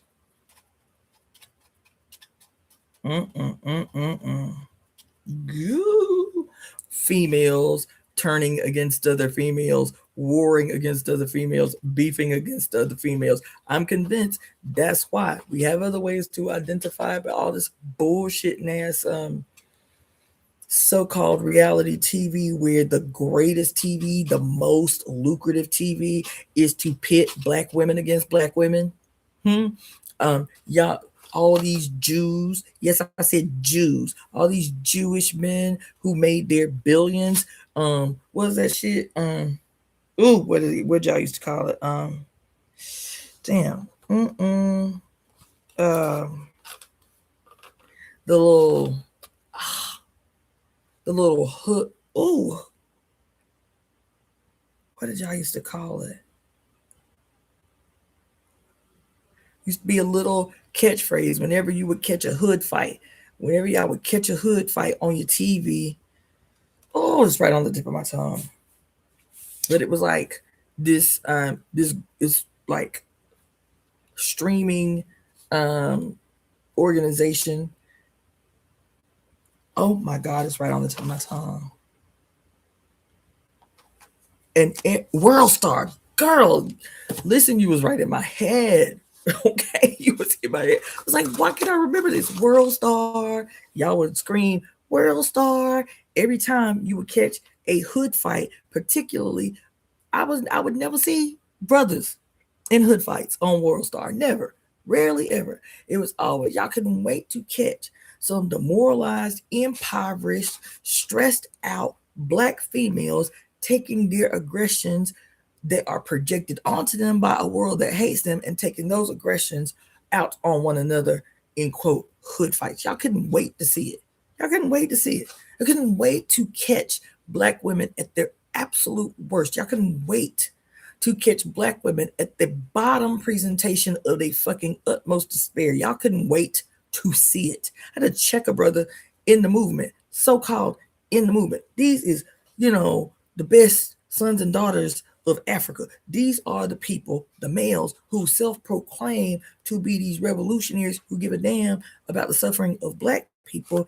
And he had a video of this sister in their hood in Texas who was obviously out of her mind, strung out, demoralized, the bottom presentation of herself.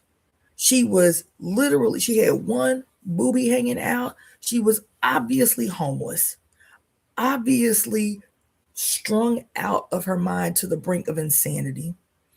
She, like, her wig was off, and so she barely had any hair. So she was obviously severely malnourished, evidenced by giant ass splotches of her hair just gone. And this so-called brother in the movement is live streaming this sister's shame all over the internet. I checked the fuck out of him. I was like, what the fuck are you doing? Not you.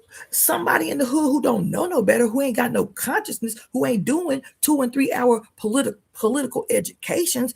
Okay, they can do that because they ass don't know no better. Nigga, you, not you. I said, take that shit down. What the fuck are you thinking?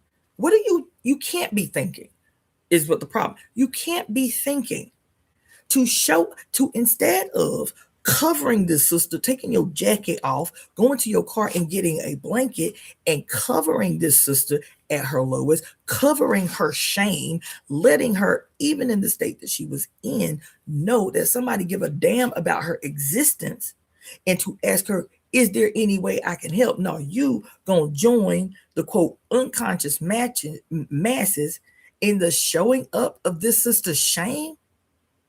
Y'all couldn't wait. Y'all still can't wait. Y'all love it. when more than anybody on earth, y'all love it when Black women beef.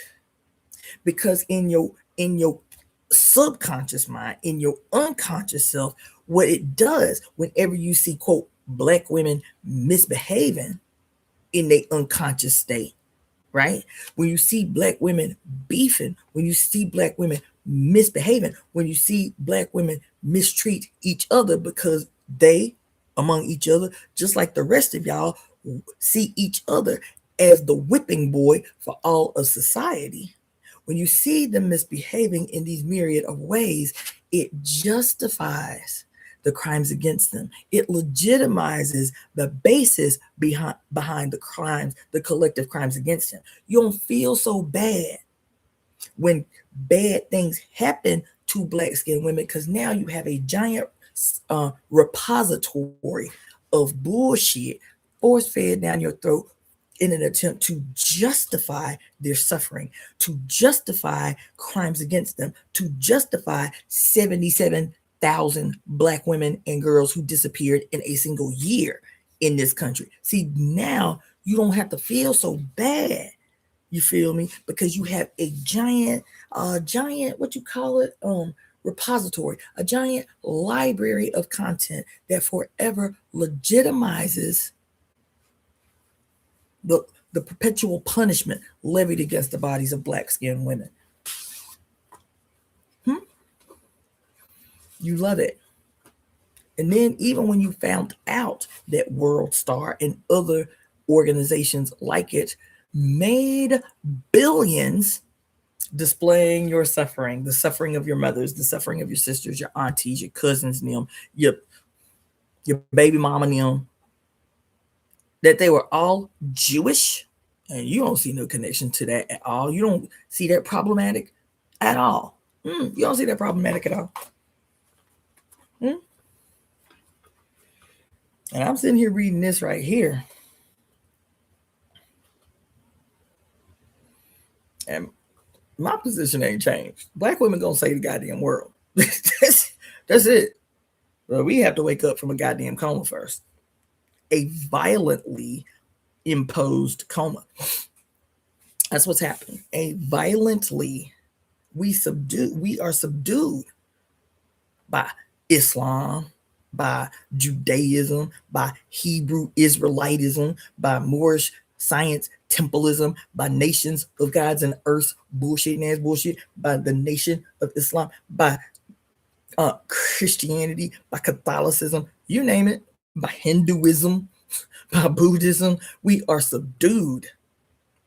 And in our subduing, our throat chakra bridled, unable to let loose on the world the primordial Ashe that will change the whole goddamn planet in an instant.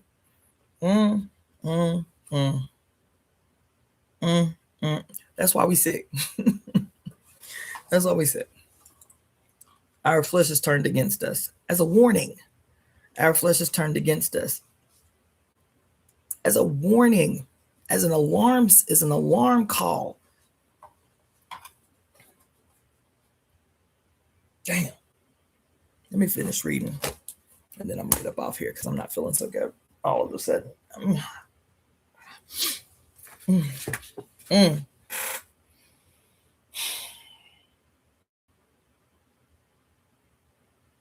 Odu and Olodumare are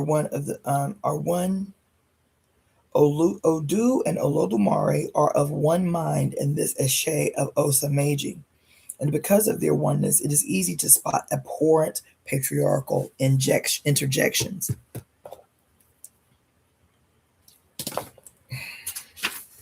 For example, the Odu details how she will use her Ajay.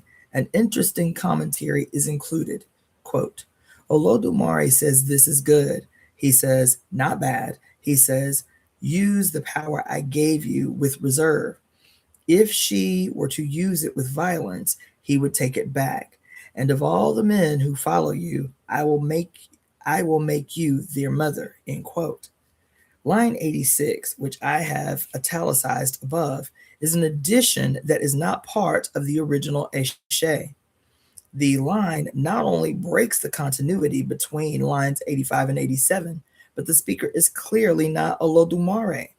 Oh, oh shit. Hey, damn. It is clearly not Olodumare. This is evident in the pronouns used. Whoever included line 86, whether it is Virga's informant or Virga himself, includes what he would like his petrified God to say. Zion. Line 86 could be the work of the Babalao. It is not unusual for orature to be edited during transmission. The Babalao may also have recited the lines exactly as he memorized them. But if that were the case, one wonders why Virga or Drool did not critique this dissonant insertion. Of course, the addition could be Virga's, and that would be especially troubling for obvious reasons. Suffice it to say that line 86 reveals how, from the introduction of gender pronouns to the injection of personal predilection into what is assumed to be sacred, the gods and their works and powers become twisted. Patriarchally authored intrusions and confusions aside, the Eshe is an insightful one because it offers a multidimensional portrait of Odu as a divine entity preparing for life among mortals. Odu's knowledge of her power and glory is so complete, and her trust in that knowledge is so firm that she refuses to sacrifice, and to whom the God who created everything pray. Odu knows that it is to her that mortals and other gods will pray. It is also intriguing to be privy to her conversation with her and Anik Anikeji, or her second self, Olodumare, who is in accord with every one of Odu's pronouncements and actions. After Odu makes it clear that she will make no offering, God, yo, oh. After Odu makes it clear that she will make no offerings, the Eshe shifts to a narrative about Odu owning and controlling Egungun and Oro. Obatala is jealous of Odu's dominion and daimonism. Child, listen. I know this may sound foreign to those of you who do not know the tradition, but I'm having a whole motherfucking moment up in here. Damn. Oh my God. Damn. Batala is jealous of Odu's dominion and daimonism, so he consults Ifa in hopes of obtaining her power. The Eshe depicts one male, Orunmila, who is the diviner, and two petrified gods, Obatala and Dolodumare, covertly conspiring against Odu. Despite Olodumare's declaration that Odu will support the earth, the Eshe intimates that Olodumare encourages Obatala to, quote, take the world in his hands and away from Odu. Oh my God. God damn. Oh my God. Under Orunmila's direction, under Orunmila's direction, Obatala makes a sacrifice that includes snails, a whip, and money.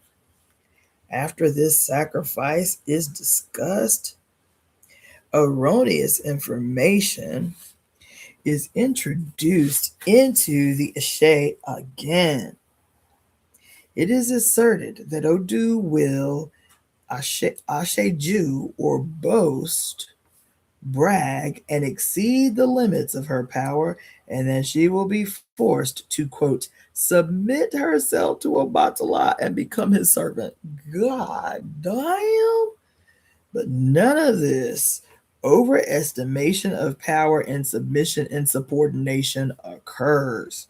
Yeah, I'm up in here having a whole fit. The snails that Obatala sacrifices play an important role in the Ishe. Snails are known in Yoruba cosmology and pharmacology for cooling and soothing, and they are the signature symbols of Odu, Obatala, and Egungun because of their sexual comprehensiveness. Snails are also a culinary treat, and Odu enjoys the snail meat and water so much that she forms a complementary union with Obatala, and she shares all of her secrets with him. Obatala, as a true son of the mother, has no secrets to share, but he partakes freely in every aspect of Odu's life, including her worship of Egungun. After he conquers his fear and learns the rites of Egungun, Obatala goes to the sacred grove covertly and makes changes to the cloth of the Egungun. God damn it. While the Ashe describes these changes as stunning innovations, it appears to be the case that Obatala tailors the shroud to enable mortal men to communicate with the gods. Odu does not need to cut holes in the fabric in order to see, and then cover the holes with netting to give the appearance of integrity. She does not need to affect a voice to mimic that of the god to mimic that of the gods. As the embodiment of Oro and a god with divine spiritual vision and unlimited communicative powers, Odu does not need to alter or adjust anything. Odu, however, expresses shock and delight at Obatala's uh, initiative and praises him exactly as a mother would praise her child, aware that with Ajay, Eye, Oro and Oro, and Egungun, women hold all power, wisdom, and knowledge, and cognizant that Obatala and the mortal men he represents here are yearning for some form of an association with power. Odu, with no prompting, commends Obatala on his efforts and decrees that men should don the cloth and undertake the rituals of Egungun, and that women shall dance unadorned with Egungun. Women need no shroud, netting, or simulated voice of power because they are Ajay and they have Oro. Women are also the embodiments and conduits of Egungun, for they bear the ovum of returning ancestors in their wombs, and they carry the histories of the ancestors in their mouths. Mm. The immutable authority of Ajay over Egungun that is implied in Yoruba culture is made explicit with the acknowledgement that without Ajay's approval, there can be no Egungun.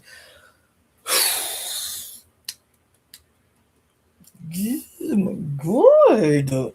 Oof, oof, oof. Oh, God.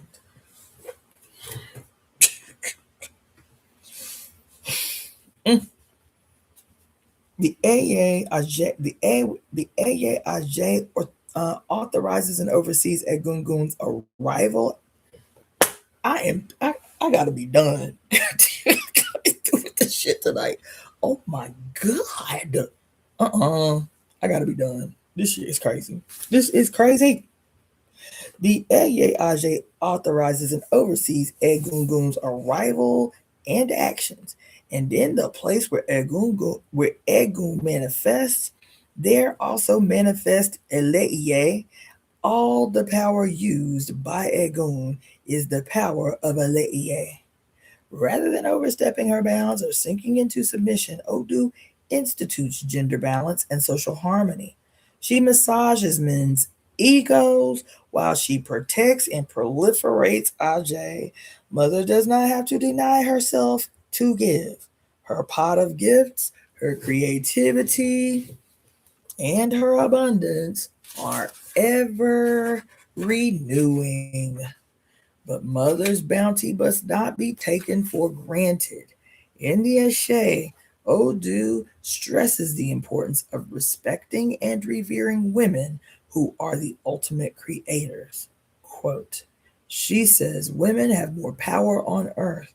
She says, moreover, women brought us into the world. She says, all people are born of women. She says, anything that people wish to do, if they are not assisted by women, she says, they will not be able to do it. This is why men can do nothing on earth unless they obtain it from the hands of women. End quote. The conclusion of the Eshe confirms Odu's pronouncements and adds that if they, men, pay tribute to women, the earth will be tranquil.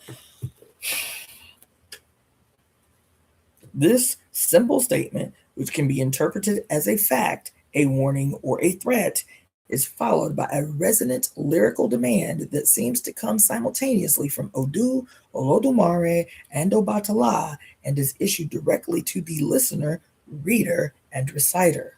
Quote, you bend your knee for women. Women brought you into the world. This is what makes us human. Women are the wisdom of the world. Bend your knee for the women. Women brought you into this world. This is what makes us human. End quote.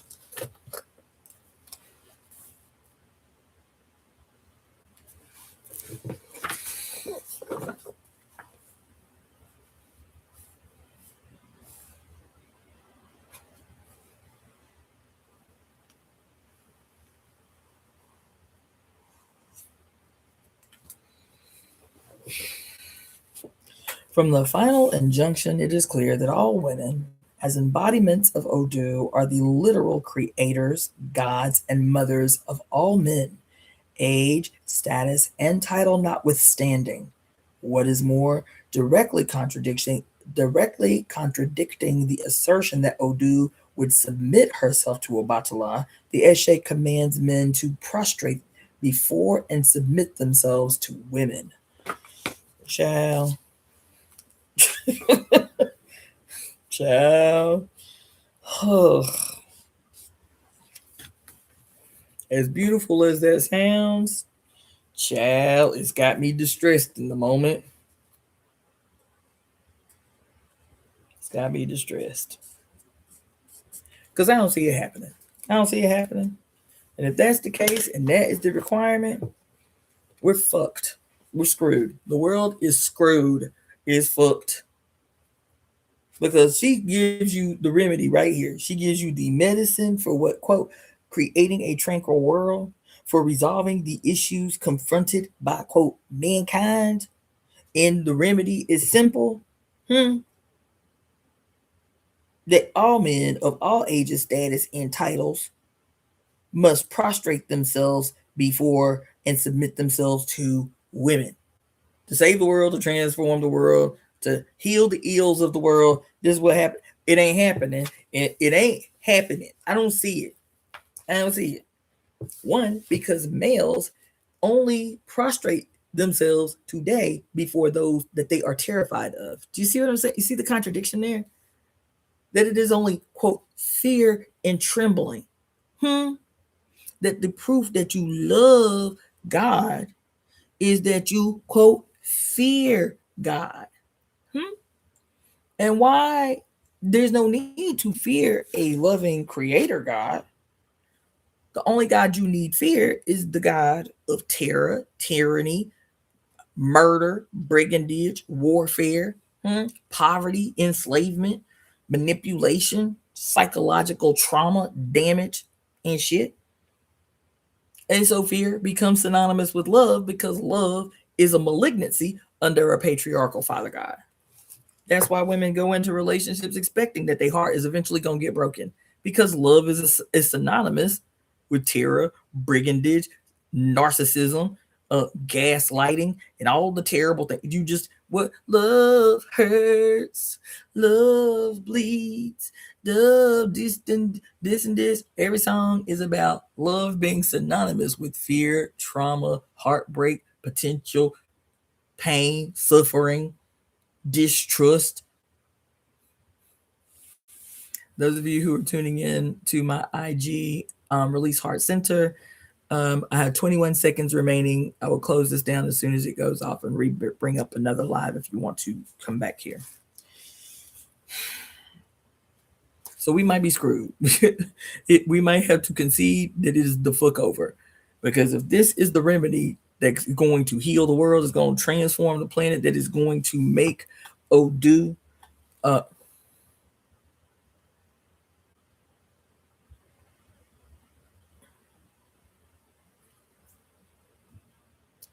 disseminate her blessings on the world once again, the requirement is for men to, quote, pay tribute for the world, for the earth to be tranquil. It is for, quote,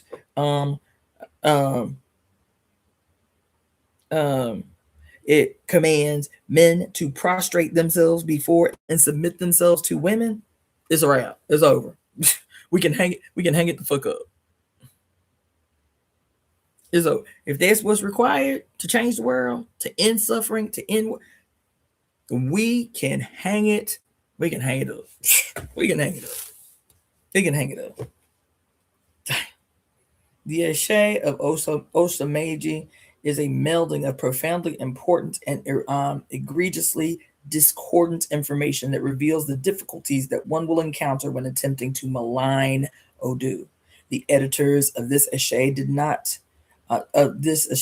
not only fail in their attempts to discredit Odu, but they end up highlighting their own insecurities and obvious anti-Aj agenda. What is more, their attempts to make Odu submit cycle back upon the patriarchs who find themselves on their knees before the mother. One of the most important attributes of the Ifa spiritual system is the fact that it is grounded in both the logical and the biological. No matter the patriarchal machinations or the ethnocentric alien agendas, the fact that human beings all have their source in the womb, in the menses, and the vagina recurs in Yoruba cosmology as the undeniable truth of which human beings are proof. Orunmila is aware of the importance of Odu, the god, the power, the womb, the woman, and the Eshe Ifa describes him as risking his life in order to be as close to Odu and her power as possible. Virga records an Eshe of Irete Ogbe that begins with another depiction of the relationship between Olodumare, Odu, and Eye Oro, the spirit bird of the Ajay, who is named Aragamago. The twinning between Olodumare and Odu, which is described in the Eshe of Osameiji, is evident in the Eshe of Irete Ogbe, which also describes Olodumare as the Eleye who gives Aragamago to Odu and tells her that the bird will do whatever she commands it to do. Rather than a patronizing paternal god mollifying and inferior, Olodumare emerges once again as an Orisha Ajay sharing power with her Enikeji,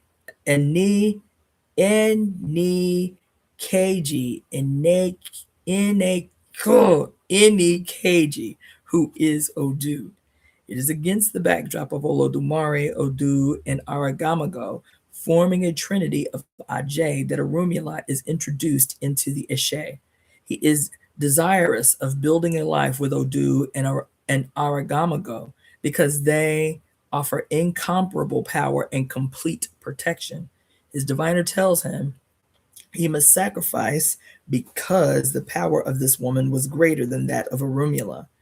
And to prevent her from killing and eating him with her power, the reference to eating is not literal, but refers to a spiritual cum, physical destruction, and infers that Odu's power are sufficient to not only destroy Orunmila, but to demolish his destiny as well. However, the ambiguity of eating facilitates the theme of denigration that is employed to undercut Ajay in many of the Eshe included in the Rise and Fall. For example, Line 56 of the Eshe of Irete Ogbe avers, quote, all those whom Odu leaves behind her are evil things, end quote. However, one must malign Odu without maligning Orunmila, who struggles desperately to be one of Odu's followers. This is the trap in which the Yoruba man who despises Ajay finds himself. For in the hating of his roots, in the hating of the roots of his existence, he cannot help but to loathe himself. Shh.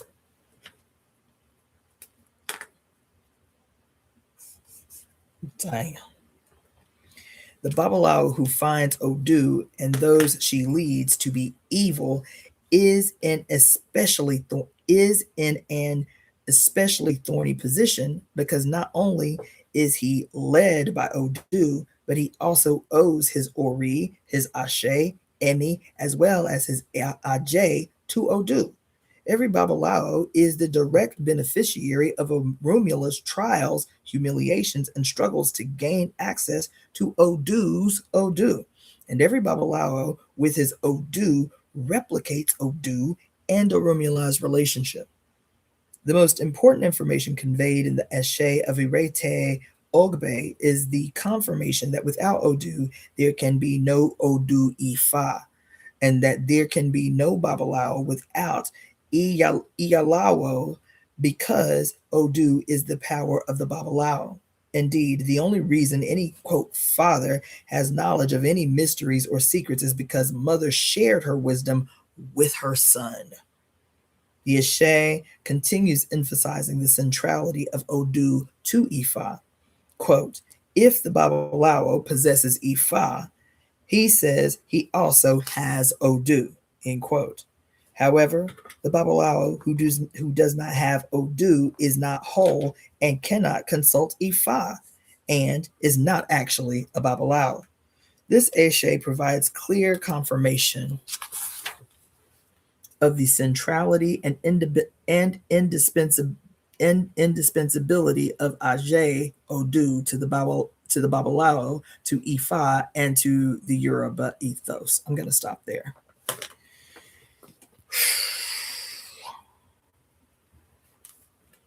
Yo. Well, that's a hell of a reading for the night.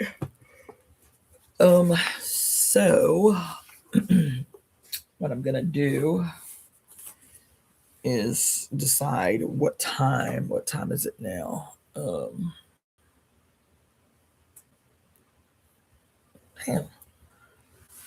Is decide what time tomorrow I'm gonna do. It's 2:18. Decide what time tomorrow I'm gonna do this temple service on when I think is really fitting, actually, considering what we just read, the live that I'm going to do tomorrow for the temple service, which is going to be when males become the muses. Yep, it is quite fitting. I might even refer to this reading that we did tonight, when males become the muses. So we'll see you guys tomorrow. I don't know, maybe early. It's 2 something now. Depends on how late I sleep. But let's see what y'all talking about over here. I was just saying I wish I understood this, but for some reason I can't turn away because it feels juicy even though I don't get it. This is everything. Yes. Okay, I get that part, revering women. I know that what I just read may be difficult to follow for people who are not familiar with Ifa as a spiritual system. So I don't know. Maybe this becomes the basis for like doing another, like facilitating another book study, or like when we were doing Pure Lust in particular. But when we were doing Pure Lust and the Great Cosmic Mother, people were having a very, especially Pure Lust really required an ongoing book study Why? Because I would read live, and then we would do a book study weekly for Pure Lust, because the language was very, very hard to navigate, because Mary Daly was like, we need to create a new language. We women, quote, what does she say? We women, as identified as the fates, and that the what does she say? That the role of the fates in this period is to redefine time, to create, to regain control over our tongue, and to what cast a global exorcism that, what does she say? Cast a global exorcism that would what is the direct, she said, to cast a global exorcism that would break the spell, of global amnesia. That's what she said. We got to redefine language, redefine time, and break the spell of global amnesia. You understand? And in that, quote, mission that she has stated, she was like, we got to recreate language. So we have to know how language has been used as a weapon against us. So that book was very, very difficult, even for myself, to navigate in the beginning. And then there was like this moment, because the way she writes is crazy. The way that Mary Daly writes is insane. And so all of us, it took us some time to walk through. To, we've only read 2 of her books so far. Pure Lust was the first book we read, and Beyond God the Father was the second book that we read.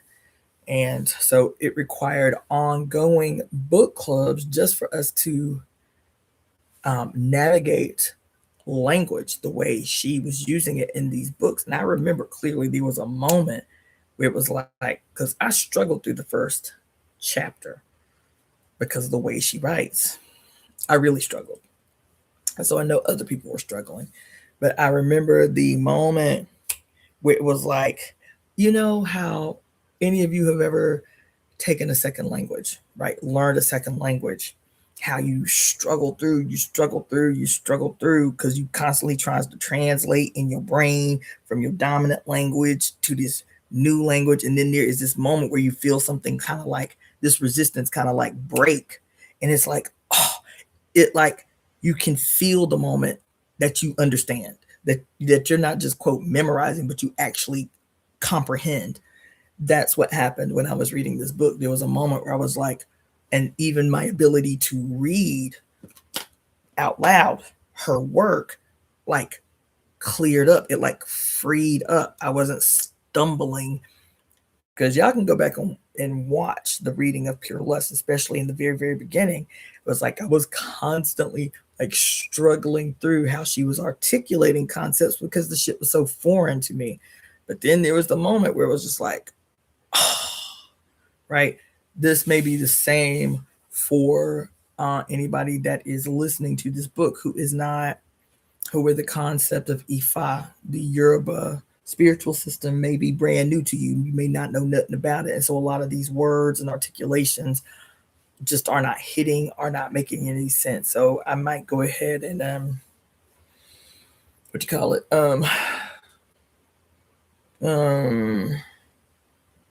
Facilitate book studies.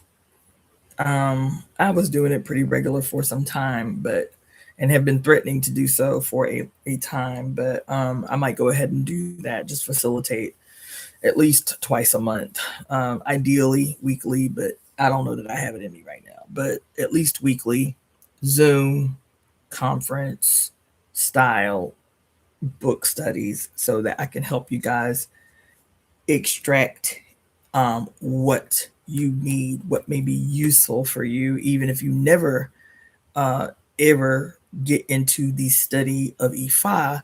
This book is poignant. This is my first time ever reading the book. So while I'm reading to you, it is the first time I am reading this book. That's why I'm having all these moments, is because like I should read this book 100 years ago. I should have read this book as a baby, as an infant in Ifa, because in real time, this book is just deconstructing and dismantling so much bullshit I learned as, quote, the cornerstones of the necessary cornerstones of the practice of Ifa for the 15 years that I was a devotee. So I'm having I'm having real time whole ass breakthrough moments in the reading of this book. But it would be helpful, I'm sure, for you guys to know at least minimally, um, like when I'm talking about Isheshe and Odu Ifa, and what is Odu Ifa to Odu, right? What is, like, just like a general um vocab like a general uh list of vocabulary words that you can use to, quote, help you as you're listening to me read this book. But this book is right on time. It is right on time. It's right on time. It's right on time for the moment. It's right on time for the different subjects that I've been telling you I've been going through, trying trying to navigate what this message is that Mother Saturn, great grandmother Crone, has been trying to deliver since March 20, I mean, since December 21st. So much. So, and we ain't but on what? Page 40. So, and also, it might too be helpful as we're walking through this book, which is the reason I took this book out. We did read this book already, The Great Black Mama of Creation by Dr. Suzar. We read this book maybe 2 years ago. So it too is on my YouTube channel. But when I was reading for you guys last week, The Architects of Existence, I was like, ooh, I need to take this book back out because Dr. Suzar, does not necessarily directly discuss uh um like the Orisha. However, there was a section in here where I was like, oh shit. You understand? Where she's talking about is it this one here?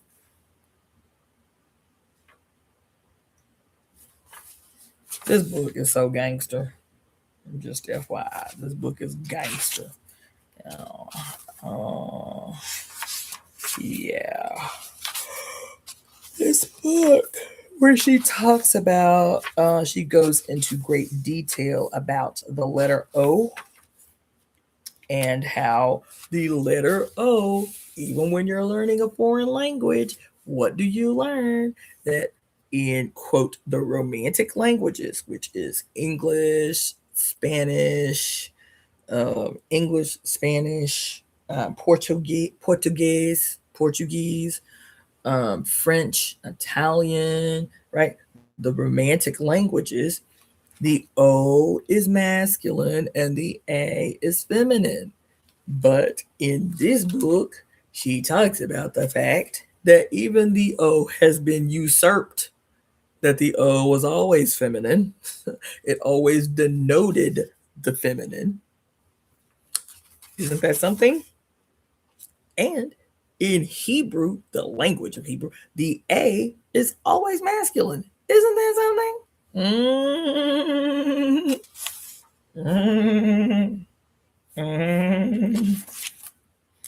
Yo. Okay. So I'm trying to figure out what page that is, but needless to say, she spits a whole section in here. You can see how well marked up my book is, right? So you see that every page look like that. Every page is well marked up with little notes all through and to and fro and shit. You feel me? So this is a great book to revisit as we move through the nuance of this book that I'm currently reading to you, which is The Architects of Existence. I feel like this is going to be a really good book for us to use as like a, what do they call it? Like a companion book to help us understand deeper some of the concepts that she's talking about that exist across spiritual systems. Because she's talking, this book here, though Kemet is a great focus in this book, she is talking cross culturally the similarities in these female deities, her many names and presentations, what have you. So yeah, we're going to use this as the country book. So I will keep y'all posted about when I launch these book studies to help navigate the complexities of this book as I'm reading it to you. With that being said, my name is Cassandra Faye Floyd, also known as the Daughter of the Fates. I'm the founder of, let's see what y'all talking about over here. Let's see. Oh, my arm.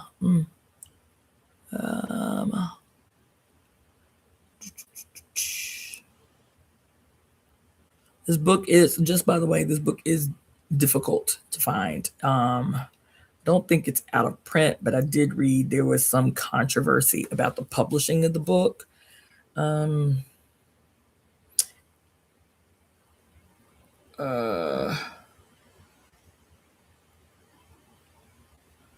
I see y'all comments over here. Do me in blessed 0789. Oh, I like the suggestion of turning it into a workshop and provide registration. Okay, I'm gonna go back and watch Pure Lust. Baby, that was a walk. Pure Lust was a walk. Even in the reading live of that book, it was profound. I kept saying that the book, Pure Lust, was the evidence of straight up channeling. That book was gangster. The read of that book was gangster. The response of the women tuning in every day like they was watching the soap opera for the reading of that book was deep. It was real, real deep. It was real deep. Okay, so all right. So I appreciate you all tuning in at this witching hour. And I will see you guys tomorrow as I talk about this concept that I've been laboring over for 72 hours. When males become muses, y'all ain't ready. When males become the muses. Yep, y'all ain't ready. So I'll see y'all sometime tomorrow. I'm thinking like 10-ish, 11-ish. Okay? All right. Peace. Good night and all and such and things.